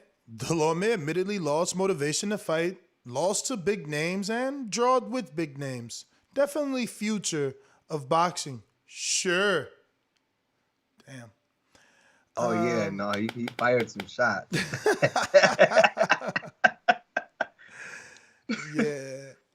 We got, I feel like, did we go to you, Brandon, today? You know, I do so many shows, I kind of forget, champ. Did we? Hey, whole nother time zone. Jumped up for back with our mind on. Can't play when you here, get your life stole. If you bring it here, then the price grow. Folks jabbing and punching the line long. I drop a pigeon, let 9 go. We slap with the fake glass and white go. This only happens in Ohio. That's my audio. You know you sound far with that headset, man. Now? Yeah, better. Turn it up. Yeah, man, I'm excited, man. All the talk is over. I'm excited for the fight, but I'm kind of glad it's here so it could be over because this whole fight has turned the last year and a half into a real shit show. Got everybody turning into private investigators and conspiracy theories. Hell, Adrian, you cracked me up, Adrian, yesterday when you was like, man, look at the way Wilder touched up the gloves in the first fight compared to how he touched up the gloves in the second fight. He wasn't aggressive when he touched up in the second fight. Something was wrong with him off that. And it's like, man, that's what we doing now. We analyzing the way niggas touch up the gloves for the beginning of the fight. So, yeah, it's become a real shit show, but I am excited. I got all the favorites winning by knockout, man. I got Big Baby winning by knockout, Kalnaki winning by knockout. I got Frank Sanchez winning by knockout, and I got Tyson Fury winning by knockout. I just think he gonna come out, jabbing at that dent, and he gonna, just be jabbing at that dent, man, and it's gonna be bad. So I'm hoping Wilder win just for my sake, because I know if he lose, I'm banned from the back call, and I love my back call partners, but I just don't see it, man. Like I said, I don't believe in hope. I believe in what I see. But I said, I love every. So wait, let me be clear because those prop bets haven't opened. That's crazy. That's because the weigh-in ain't until 5. That means that our show at 5:30, these lines will be open and we'll know what FA by knockout is. But I want to be clear because I want to look at that parlay later. You're saying FA by knockout, Tyson by knockout. No, Sanchez. I got all the favorites by knockout. Frank, Sanchez, Kanaki, Fury, and Big Baby. Okay. By knockout, though. But by knockout. Yeah, these fights going the distance. I think it's going to be a real heavyweight card. Everybody's getting stopped. He going all A side. Those lines ain't open yet. Oh, but Kanaki line is open. All right, so Kanaki by he's only minus 110, 120. That's not even. That's garbage, man. I'm telling you, and man. Fury, but it's going to be the same thing. Fury's like minus 110 for the stoppage too. Yeah. Yeah, it's going to be lit, man. It's going to be lit. I had my day planned out. I was going to take wifey out to dinner and go to the movies. Unfortunately, she had to go out of town, so I'm eating dinner Dolla. They ain't do nothing for Sanchez yet, man. His line ain't open, but if you do your parlay, Sanchez money line, Kanaki by knockout, and then you do, you said Fury by knockout, that's plus 468. That's good, man. That means 100 gets you $568.75 back. All A sides. I don't think I could bet. Can you use my bookie AG in a state that don't allow betting? Because we can't bet in Ohio. Yes, you can, champ. Okay, I might put my money up then, man. I ain't putting up. I'm playing with a little paper, man. So I might do like my boy Dennis said, throw a little 100 on something, Yeah, I mean 100 makes you back 568 on your own bet. Yeah. It'll probably get better after 5 o'clock. It'll get better because then we'll have the ability to actually bet on Sanchez by knockout. Right now, his bet ain't open just yet. It was only open by money line. But let me get to some other callers. Appreciate you, my man Bo and Bama. What you sending me, champ? He got. Ajagba wins by TKO. Sanchez wins by TKO. So both of those is plus 290. Your bet insight is different than mine, man. I'm not. Yeah, you locked it in at a plus 200, and then a plus 300. So what's the total? What's your total though? Does that just add up to fucking 500? Like, he got a lot of bets. Okay, so FanDuel, DraftKings. So he got Dillian White in at minus 240 and Oda plus 168. See, I just love when you proven right, man. You know what I mean? I told y'all, Oda, this is a real fight. Dillian might lose this fight. Oda got good stamina, and that is kryptonite for Dillian. When he got to go 12 rounds, he don't be looking good. He don't be looking good when he got to go 12. Joseph ain't no banger. Joseph too boxing mentality. He on that safety shit first, man. That's why he couldn't get it done, and he almost got it done. Rivas almost got it done. Come on, man. Valine coming with that side. And when the last time my man been in with a southpaw? Not never. Not never, ever. You'll see. I forgot. Valine's a southpaw? Hell yeah. Hell yeah. We got a super chat from James Benitez says, Yo, Ness, what we going to do for Boots Fight Week? TV be better, be more intense. Fury Wilder during his fight week. Damn, so you want us to go even harder than we did for this fight week for Boots. I hear you, champ. You really being sarcastic. Let me go out to... One of the fighters is going to lose, and no matter what, Don King's going to win. That's the way it's supposed to be. It's in America, man. That's enterprise. I didn't write the rules. I revolutionized the pay scale in boxing. I paid fighters more money than anyone in the history of the sport. That is a true fact. You know that has been done. So only thing I can be guilty of is hitting them in the head with $100 bills, giving them dignity, pride, and a lot of money. So now whatever it is more than what they could get from any adversary of mine. Otherwise, they wouldn't be with me. Yo, shout out Tabo, Riddick Bo Mack, Bo Jackson, Bozy Ennis, it's Bo and Bama. And what I had sent you next was The the prop odds. bets. Yeah, it was just the prop bets for F.A. Jaguar by knockout and Sanchez by knockout, and they both plus money. So, hey, if you think one of them gonna knock the other one out, bet $10. You're gonna win at least double your money. Bet $100, win double. Wait, wait, 1,000, wait, win wait. double. Start over, man. Somebody sent me a fucking Facebook of a 30-foot gator because I live in Florida trying to scare me. What you say, dog? I'm sorry. Nah, you ain't outside, Ness. You in the house, man. You ain't outside. You ain't gonna never run into nothing like that. You ain't outside like that in Florida. You ain't a real southern boy just yet. Baby steps, baby steps. Don't worry about the gator. Yeah, though. I sent you the prop bets for Sanchez and Ijaba both by knockout, and it's plus money for both of them. I have the site where it shows you all prop bets for every fight in every country every single week. From FanDuel, BetMGM, DraftKings, William Hill, everybody. Uh, it's one site that has all of this information on there every week. It even has the Otto Wilding versus Dillian White fight. It got everything on there. Uh, and the only way I just released that site is if y'all super chat $100 to Ness. Other than that, that's just gonna be between me and me. Or if Ness texts me and asks for it, I'll send it to him. But I can't get it to the fans unless y'all pay for that. I'm sorry. It is just what it is. But yeah, that's all I was sending you though. But just So let me those ask you specific though. prop bets. I know you bet a lot. So what do you think of my original parlay that now I'm a little bit scared of? Because we had I'll that. be honest. I'll be honest, man. Uh, I like all your parlay. Your parlays are always good, and the majority of the time they hit as well, which is funny. Because only sometimes people call in and say, "Hey, I actually did it and I won money." But majority of the time, I say 75% of the time, your parlays be hitting, bro, and you don't even be betting on them sometimes, which is funny to me. Yeah, I don't think you really had a bad loss since Luis Ortiz didn't knock out Christian Hammer.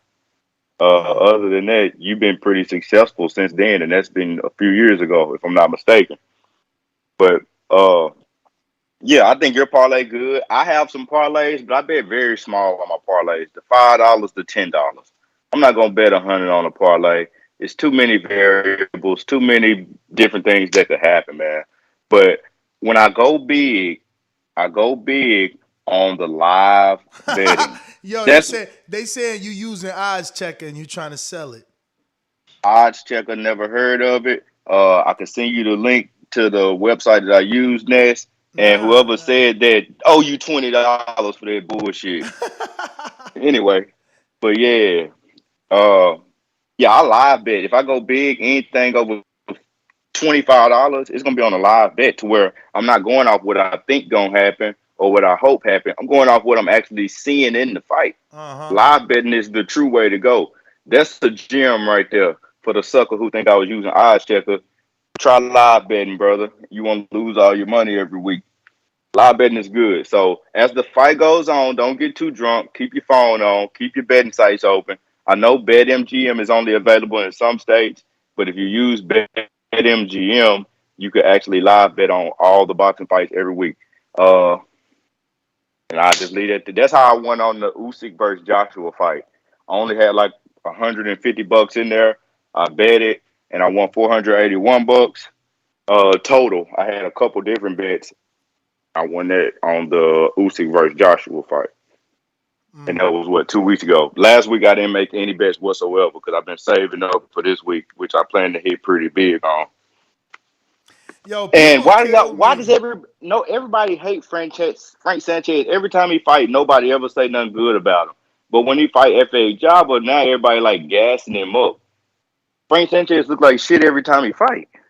It was maybe once that he looked like super duper dominant. But I'm not saying he gonna. But Ajagba ain't looking good and he ain't fighting nobody. The last two fights we seen Ajagba, he like ESPN Sports Center #1 knockout.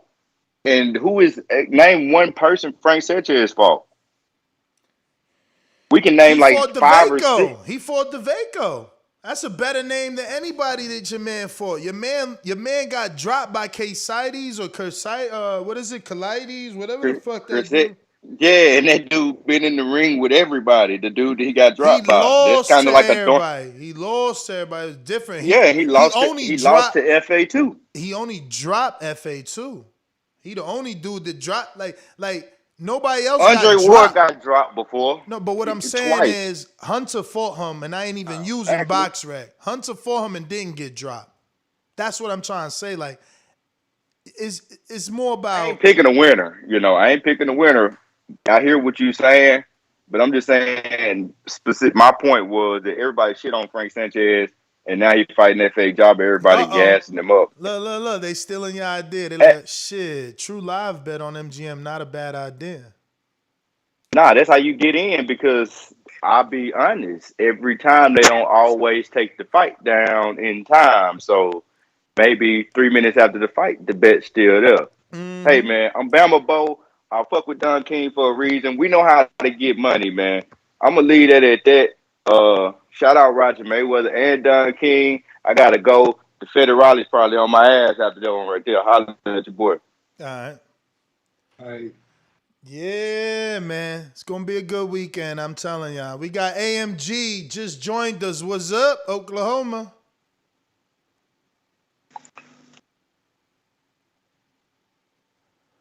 Let me see. Am I missing anybody? MG, you muted yourself. I'm back. Can you hear me? Yes. Yeah, I just wanted to give my picks. So I got Fury. All of these are by knockout, by the way. So I got Fury.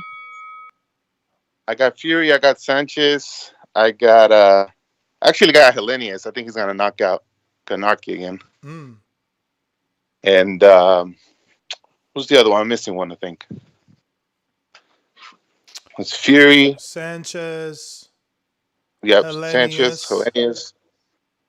Wow, there's one more that's like probably heavyweight. Good money for Helenius by knockout because he's already the underdog on the money line. Yep, 333 Helenius by knockout, plus 333. And you said who else? There was one more. Who's the other fight? Isn't there one more heavyweight fight? Jared Anderson, which. Oh yeah, okay. So yeah, I have him. I mean, hey, they let you. Let me see what they actually give you for him. So pretty much all the A sides except for Helenius. I think that's going to be the upset basically. If you're comparing favorites, I think Helenius is the one that'll win. Yeah, I mean, if you're going Fury by KO and you're going Sanchez and you're going Helenius by KO, again, the Sanchez fight isn't open until the fucking weigh-in probably. But right now, that's still plus 1233. That's a great parlay. I bet you $5 makes you a nice little bit of money. $5. Yeah, I'm gonna check that out. I'll use your code too. I'll use my bookie. All right, $5 makes you $66.70, and that's 5. You know what I mean? Imagine that 10 spot. It's double. You know, it's double that. $133.40.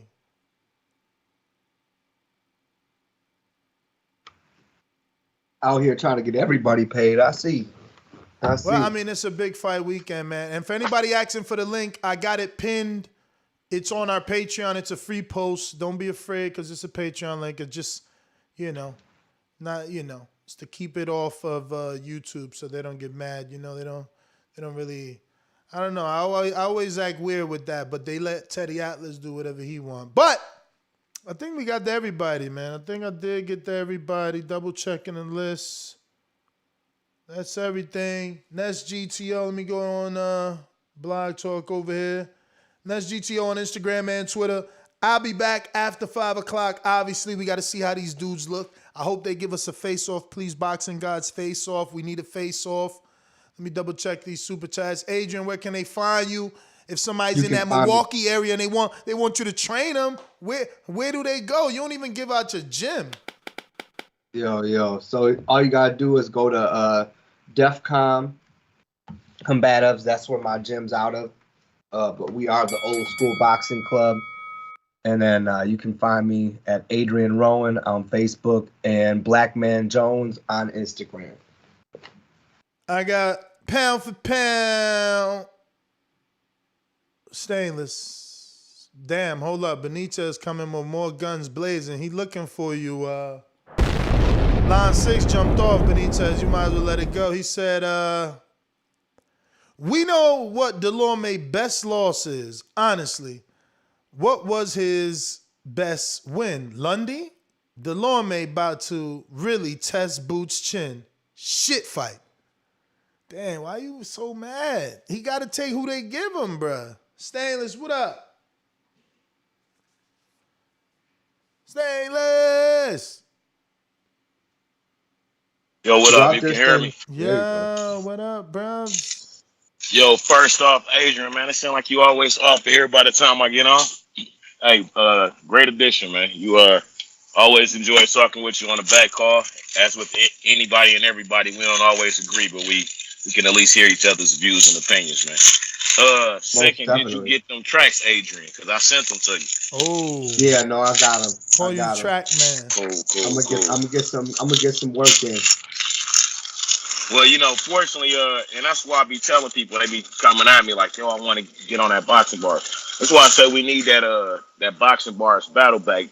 If nothing else, so I can get a vibe for how people sound, you know what I'm saying, and what their style might be. But that's enough side talk, man. On to the fights. Whew, man, I don't know about y'all, but I am excited. Oh, man, I told y'all who I'm going for yesterday, but either way, man, I'm just excited about the great fight weekend we got ahead of us, not to mention the great fights we got coming up in the next month and a half, man. So shout out to the boxing guys for that, as Info Joe always say. I'm gonna have to get at you later on these bets, Ness, but I saw you trying to hit me up on Skype yesterday. What's up? What you mean? I hit you up so we could talk. Oh, okay, yeah. Bruh, you gotta stop doing whatever you doing. You playing with potato chips, cleaning up I'm working, leaves man. in the I'm backyard. Working, if you know how much I got for these bags that I'm rattling in the background, man, you'll tell me keep rattling on, man. As I always say, though, man, please make sure you push that thumbs up. Share this in every episode of the Boxing Voice podcast. This is TBV for life, baby. And if you ain't on Patreon, it's because you stupid. Shout out to BRT.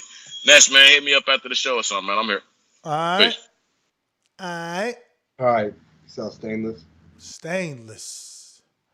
Yo, Ness GTO Instagram con Twitter. You catch me on the next one after 5 p.m. You know, we're gonna watch the Black weigh-in. Man Jones on Instagram. Yes. Have a good one. Yes. Arrivederci. Wait a minute. Counterpunch from Bama Bo, but Skype just restarted. You already know. So I'm gonna have to owe you, champ. I'm gonna owe you on that. I'm out of here. Like, pew. Peace.